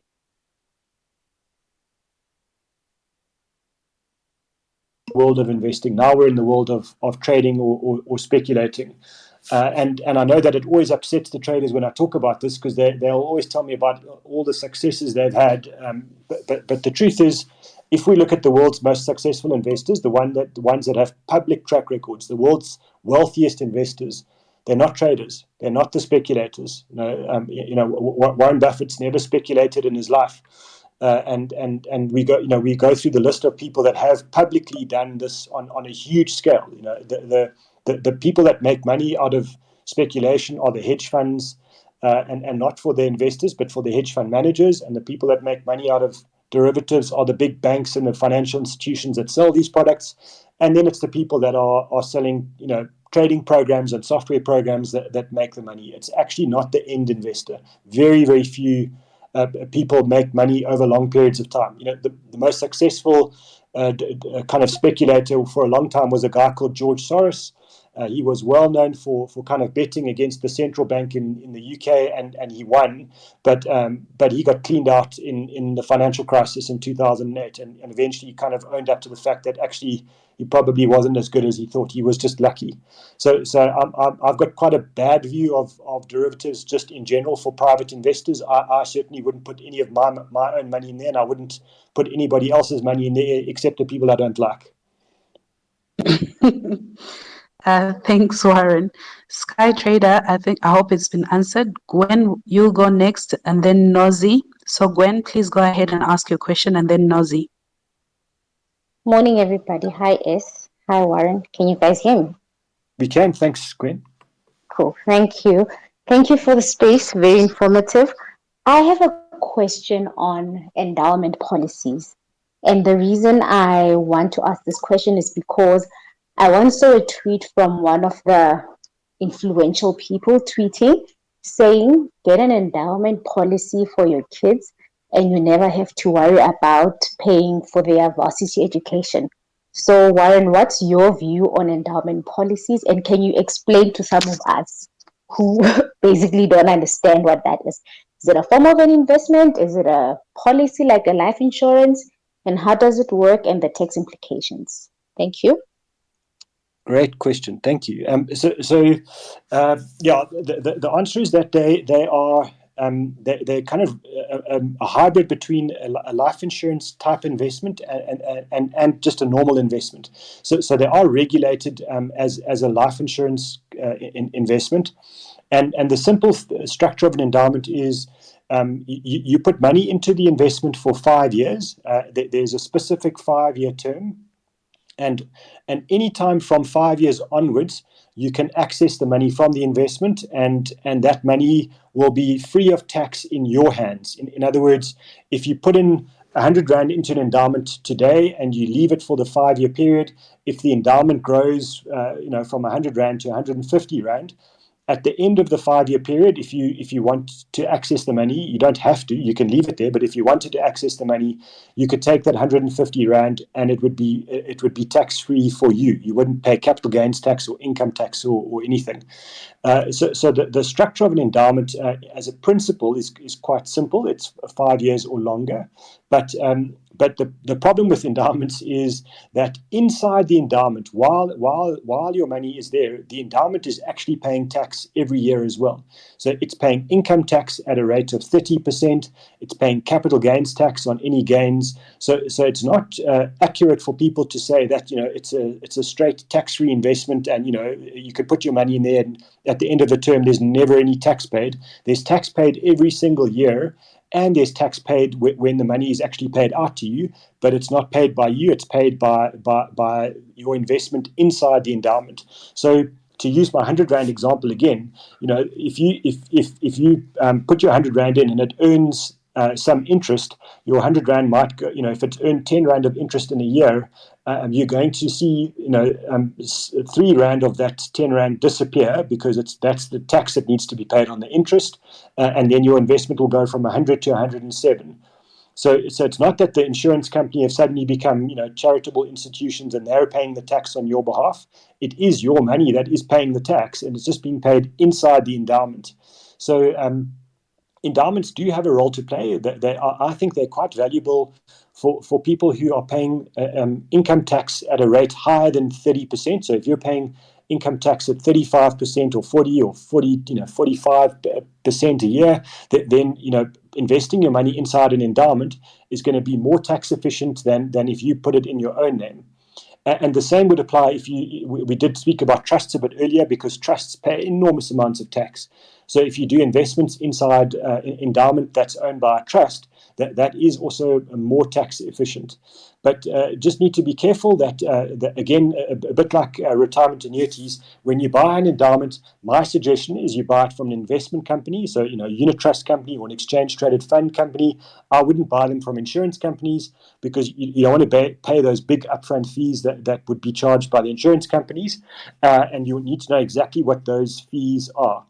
But if you're somebody that wants to save for your children's education, and your income tax rate is only 25% a year, as an example, it actually is much more tax efficient for you to do the savings in your own name. Put it in an exchange traded fund or put it in a unit trust and save for 5 years and pay the capital gains tax that's needed when you need to pay that tax for your children's education. You'll pay a lot less tax in your own name than you would in the endowment's name. So I do like endowments. They are specific to very high taxpayers. But for someone just to put out on Twitter that buy any endowment and put it in for 5 years and you won't have to worry about your kids' education, that's rubbish. That's just someone trying to sell you a product. Thanks, Warren.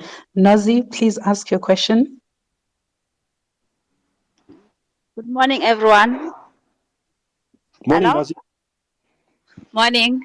I wanted to ask about retirement annuities. Is it possible to start like contributing on a retirement annuity for a minor? And my other question is on a balloon payment. Let's say you took a car on balloon payment that you're unaware like of what it meant like with the balloon payment.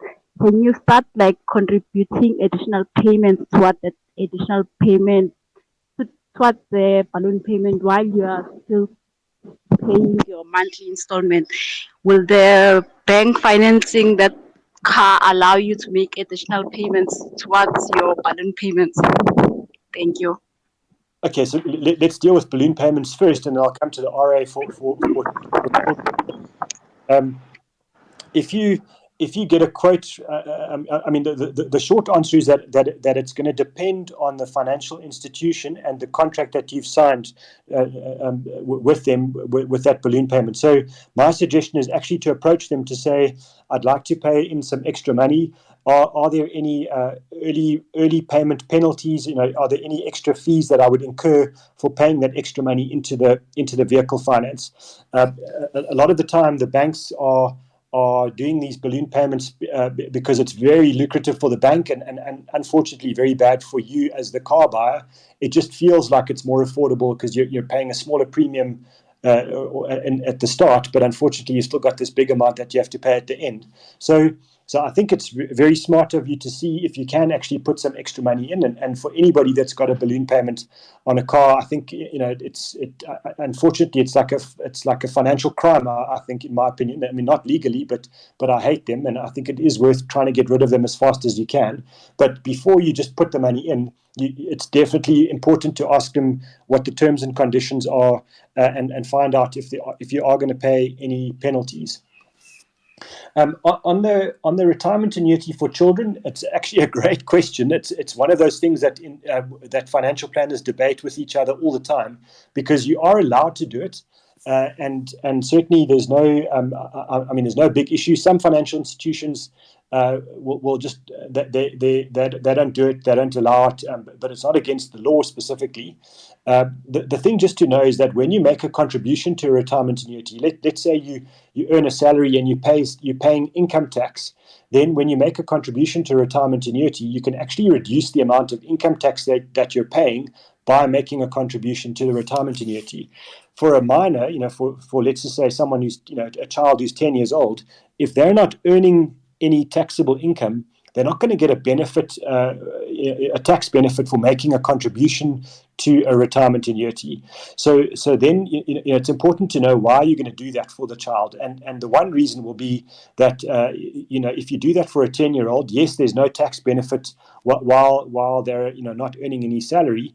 But what you are doing is you're starting to save in an investment that can grow for a long period of time. because the truth is that the child won't be able to access that investment from the age of 10 until they're 55. We're not allowed to access retirement funds until 55. So on the one side, you're starting an investment for a child that, even when they're 23, 24, 25, and they might not be, so financially disciplined, they won't be able to access the money. So they'll probably be very unhappy with you as the parent if you've done that for them when they're 25. But by the time they're 55, they're going to love you because they've got an investment that's been growing for 45 years and should be worth an enormous amount of money. So it's one of those things where there are a lot of opinions on this. Not everyone's in agreement, but I think it's not the worst idea in the world if you've got the money to do it. The other thing, don't forget, Nazi, is that you can also do tax-free savings for your children as well. You don't, and that certainly, they won't get a tax break either for the contributions, but they can let that money grow over their entire childhood, and once they're over 18, they can contribute to that as well, until they've reached their lifetime maximum of 500,000 that they can contribute, and that's certainly something that a lot of people would recommend as well. Thanks, Warren. Ndo, Lucy, please ask your question. Good morning, everyone. I'm not sure if you can hear me. Good morning. Thank you, S and Warren, for this very informative session. I think you've covered some of the questions about tax-free investment for kids, because after 18 years, I don't know what might happen. I have a question about something that you mentioned in your book, How to Make Your First Million. How can one try to pay this bond faster at the same time investing on your shares to try and go to your financial freedom? And the other thing that I would like to find out is that okay, maybe I must just stop there now because I forgot the other question. But other than that, that's my question. Thanks. Okay, thank you. So if you've paid off your other debts, so you've got no personal loans, overdrafts, car debt, etc., and the only debt you've got left is your home loan, and you want to start investing, I think that's absolutely fine. There's nothing wrong with doing that as well. But maybe the answer is not to do all or nothing. In other words, if you've got an extra R1,000 a month now, and you're saying, well, how do I decide between putting my extra money into my bond or putting money into my investments? There's nothing stopping you saying, well, let me put R500 a month extra into the bond, and start my investments with R500 a month. Because the thing about a bond is, any extra money that you put in, because it's a bond is lasts for 20 years. The more money you can put in, the earlier in the life of the bond, the faster you will pay it off. The more interest you'll be saving, and the faster you'll get ahead. So it's also one of those things where there isn't a perfect answer for everybody. For me in my own life, I was happy to pay off my bond over a 10-year period. I definitely didn't want to pay it off over 20 years. I hate owing the bank's money. So for me, once I had no other debts other than my home loan, I did start investing. But every time I managed to get a bonus or any extra money or a refund from SARS, I would put that money into my bond, and always made sure that I put in extra money into the bond as well, so that I got to the point of being debt free as fast as possible. But maybe to do a combination is not a bad idea.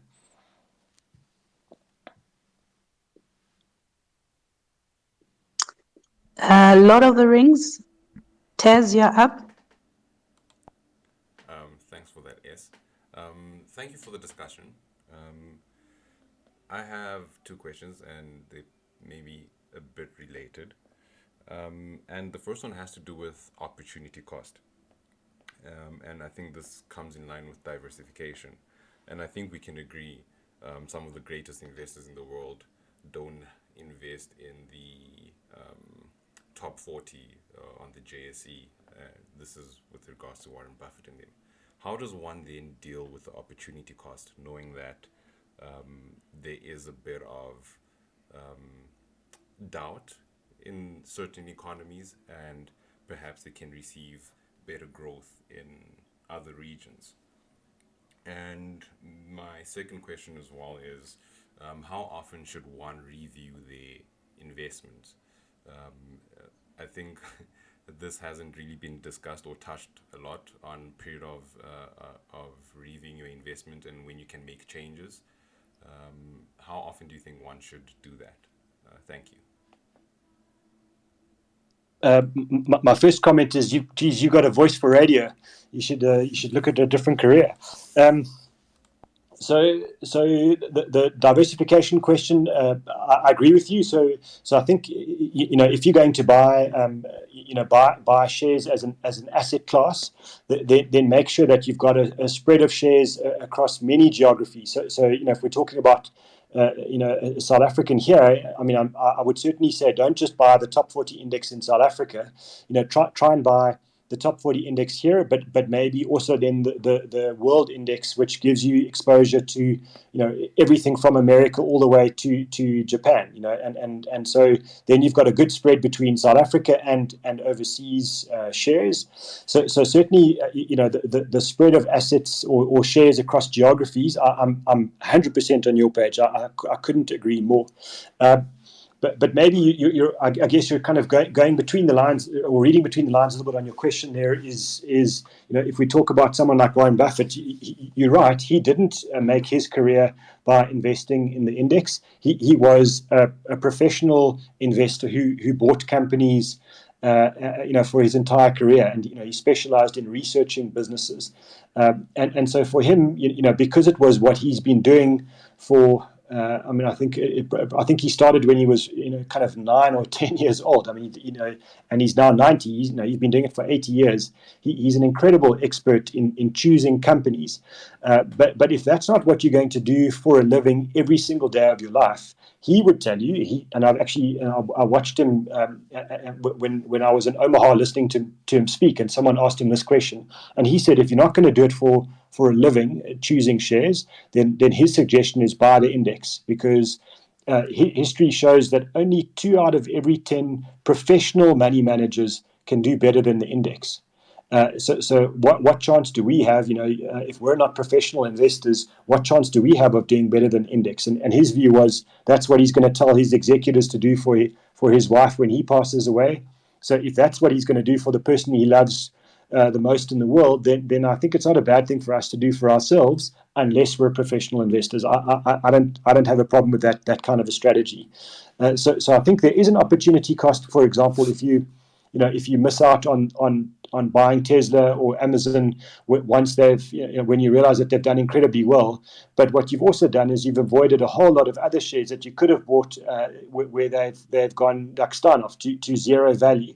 And those kinds of things, African banks. So there are lots and lots of success stories that make us feel like we've missed out on great growth, but at the same time, there are lots and lots of really horror stories that we've avoided, and so buying the index, you might get some of the horror stories, you might get some of the brilliant success stories, but you're also going to get a whole lot of great businesses that just do well, month after month, year after year. So to me, I think that's I just don't have a problem with it. As I said, I know many more people that have made money out of index investing than actually choosing shares. And then I'm sorry to say, Lord of the Rings, I've forgotten your second question.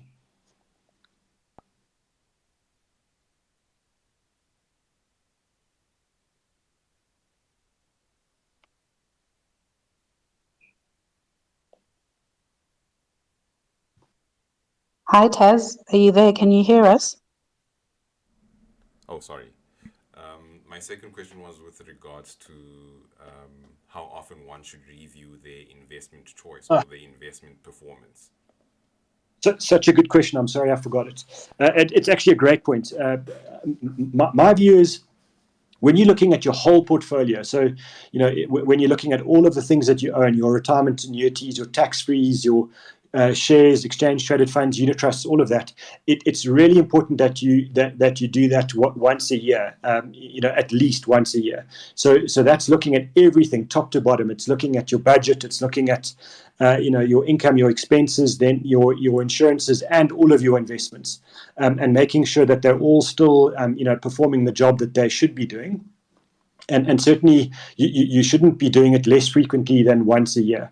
But on the other side, there is the possibility of reviewing your investments too often. So for example, if you're buying an index like we've just spoken about, the top 40 and the world index, there's nothing you really need to do on a monthly basis or even every 6 months to those two investments. They're going to grow along with the world markets. They're going to rise or they're going to fall, but there's not much for you to do there.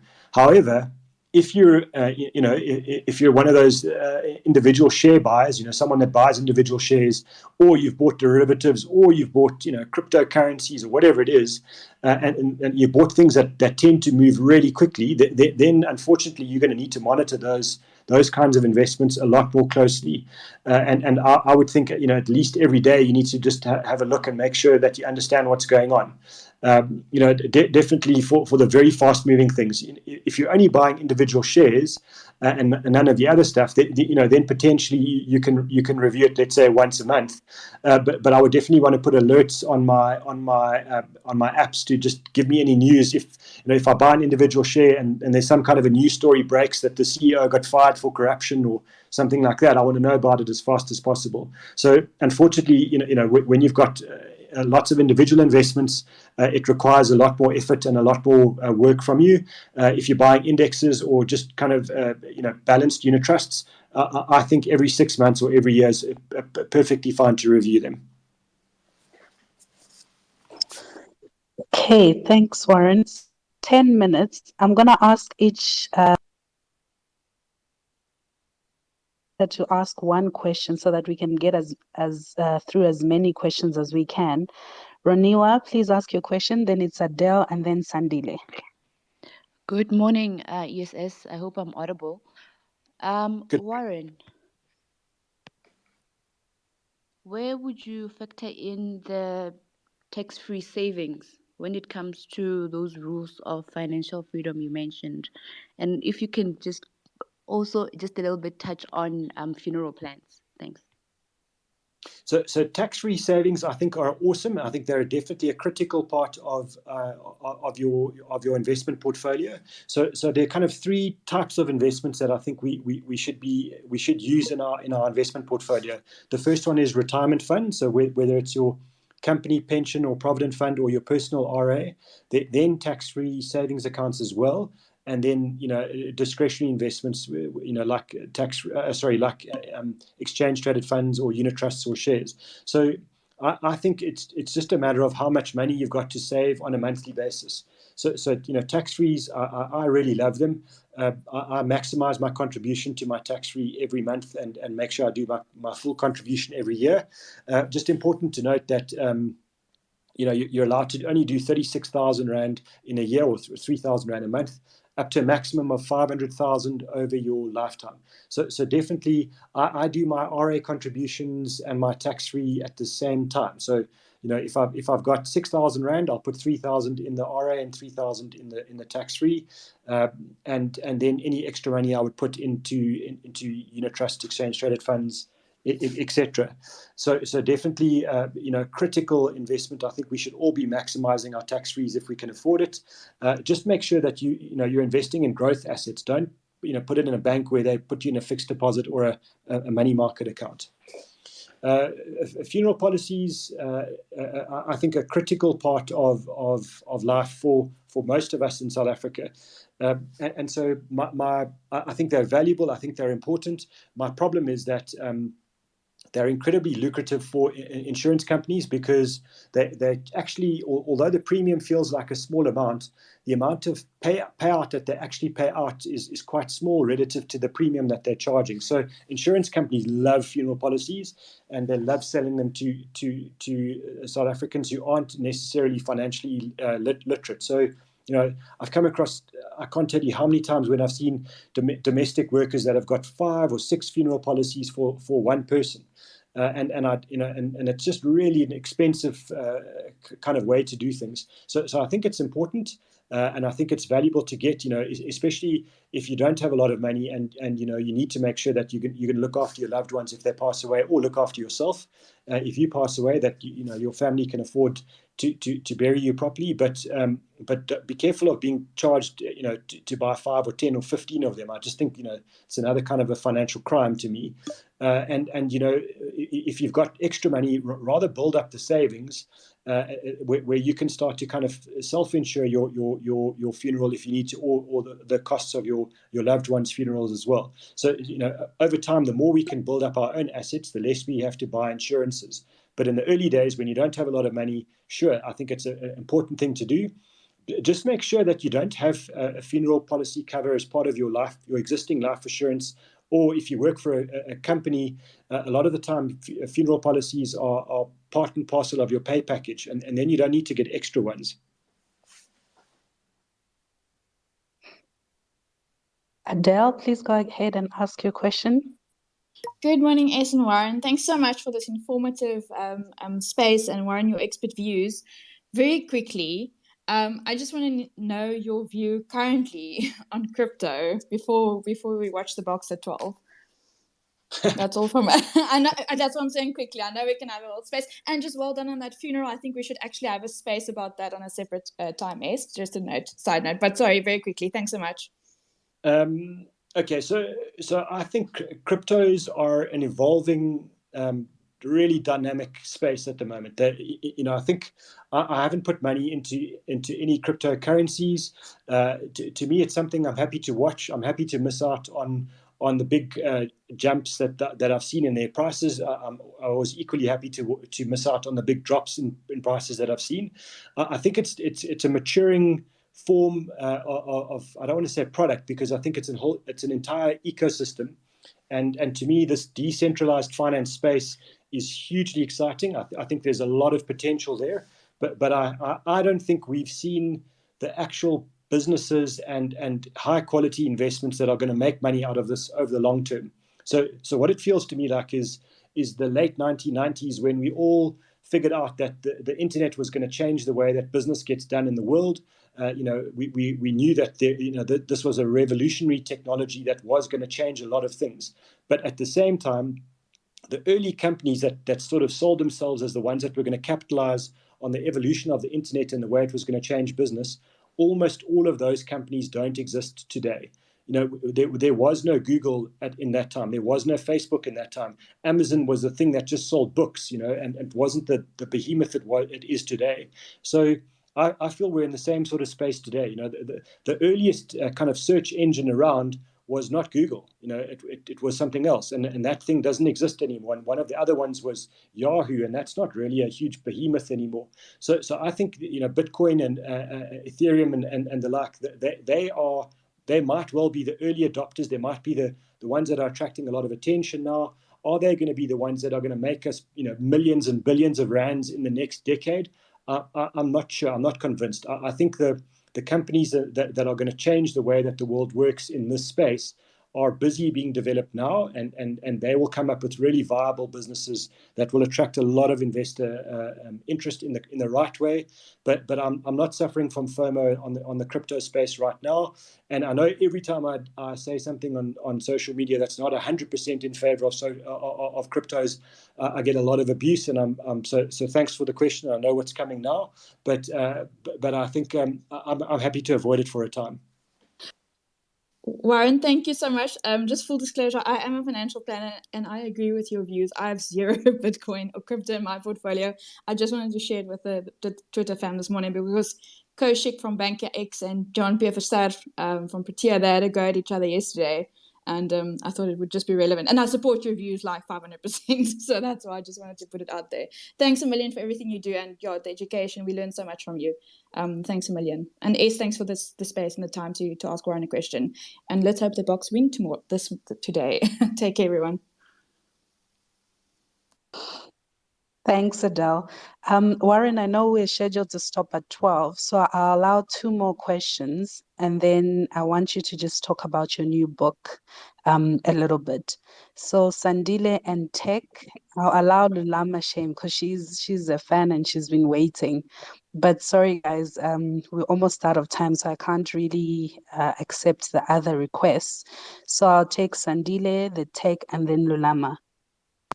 Sure, thanks, thanks, Warren. So I'll try to make this one quick. So I think, Warren, you said you started investing in '97, and I think I was fresh out of diapers at that time. So you've seen more dips than I have for sure.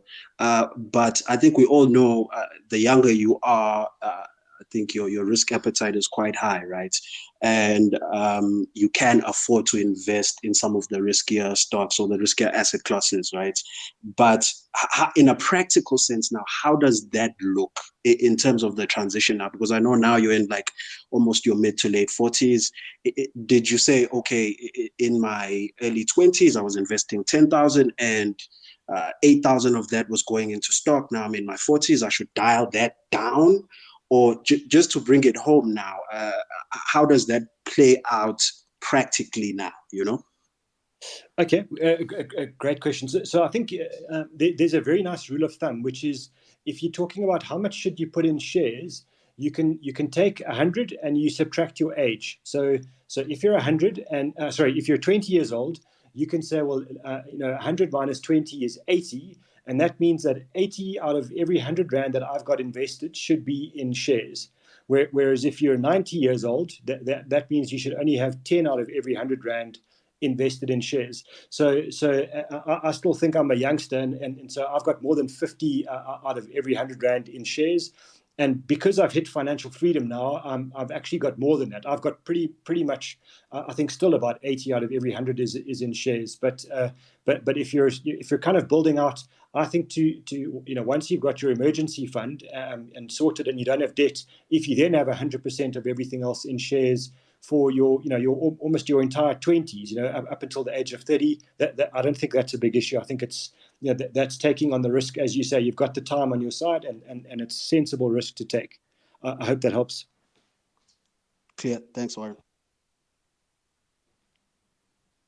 The Tech and then Lulama. Hi, yes. Am I audible? Yep. Yes. Hi, Warren. Thank you for the discussion.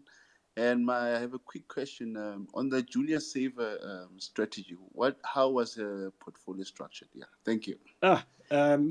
So she bought my argument about starting young in shares, and she also bought my argument about only buying an exchange traded fund or buying an index. So her first investment was the only index that we could buy at the time was the top 40, and it was only Satrix. That was literally the only thing that was available at the time. So she bought that, and that was the core of her portfolio for a very long time until the international indexes became available.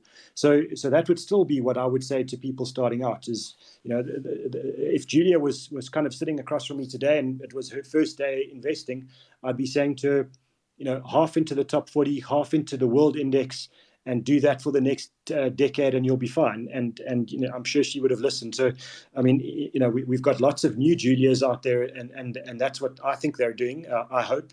But yeah, that would be it as far as I'm concerned. Keep it simple and keep it efficient.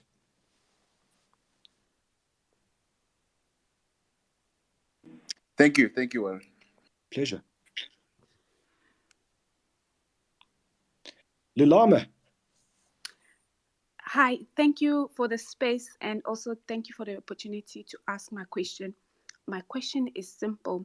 So if you don't have debt, and maybe the only debt you have is 10% of your salary goes into the bond, and then also you have some money in the emergency fund and some money in your tax-free savings account, where should you put money that you have left over? So I think you should definitely maximize what you're putting into your tax-free savings. So if you're not putting the full 3,000 a month, I would do that as the very first thing. I think, with no question, no brainer for me, that's the one thing I'd maximize. And then after that, if you're making an efficient contribution to your retirement funds, in other words, at least sort of 15% of your salary is going into an RA or your provident fund or your pension fund, and you've still got extra money on top of that, then that mix of splitting the money between the top 40 index in South Africa and the world index overseas is what I would be doing. Thank you. Pleasure.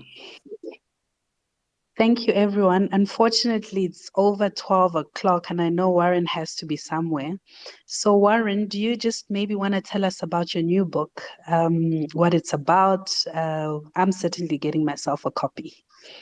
Yeah, thanks, Es, and thanks everybody for listening and all the questions are really great. Great to get such awesome feedback and interaction. So I think just quickly, the book is called Global Investing Made Easy, and the reason for writing it is exactly the same reason as I wrote the other two.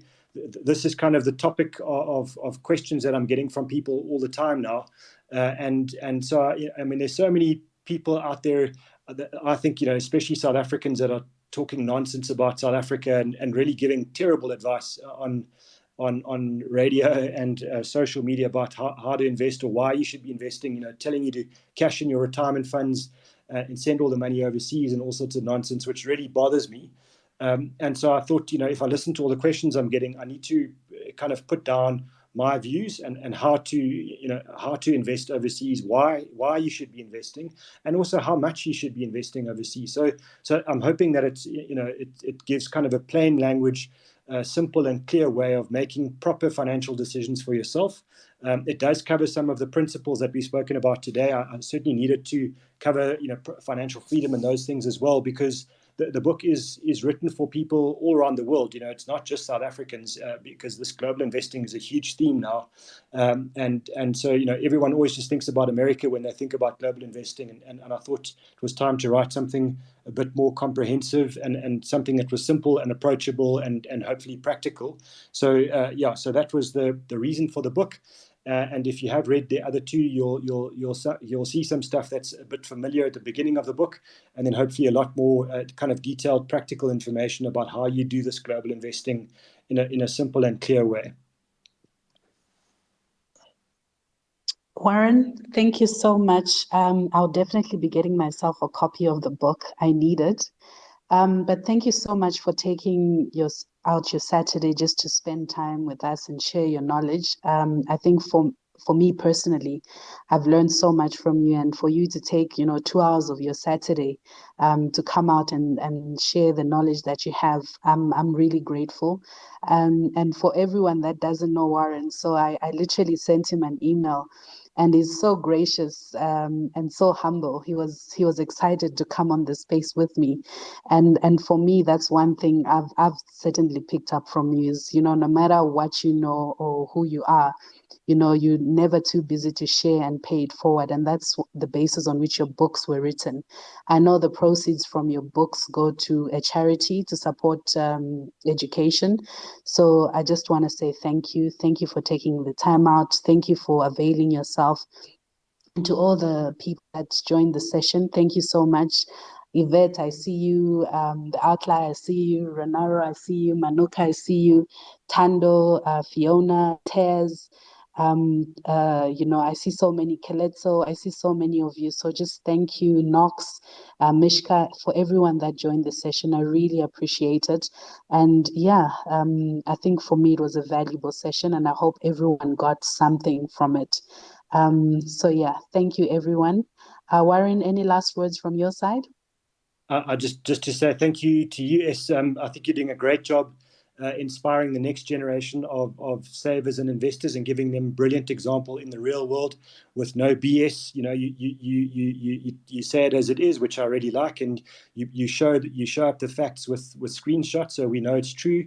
And that's really amazing, and it's great of you to do what you're doing here. And thank you everybody for listening and giving us the time and the great questions. It's been a privilege. Thank you, everyone. Enjoy the rest of your Saturday, and hope to do more of these more often. Thank you, everybody, and bye-bye. I'll end the session now.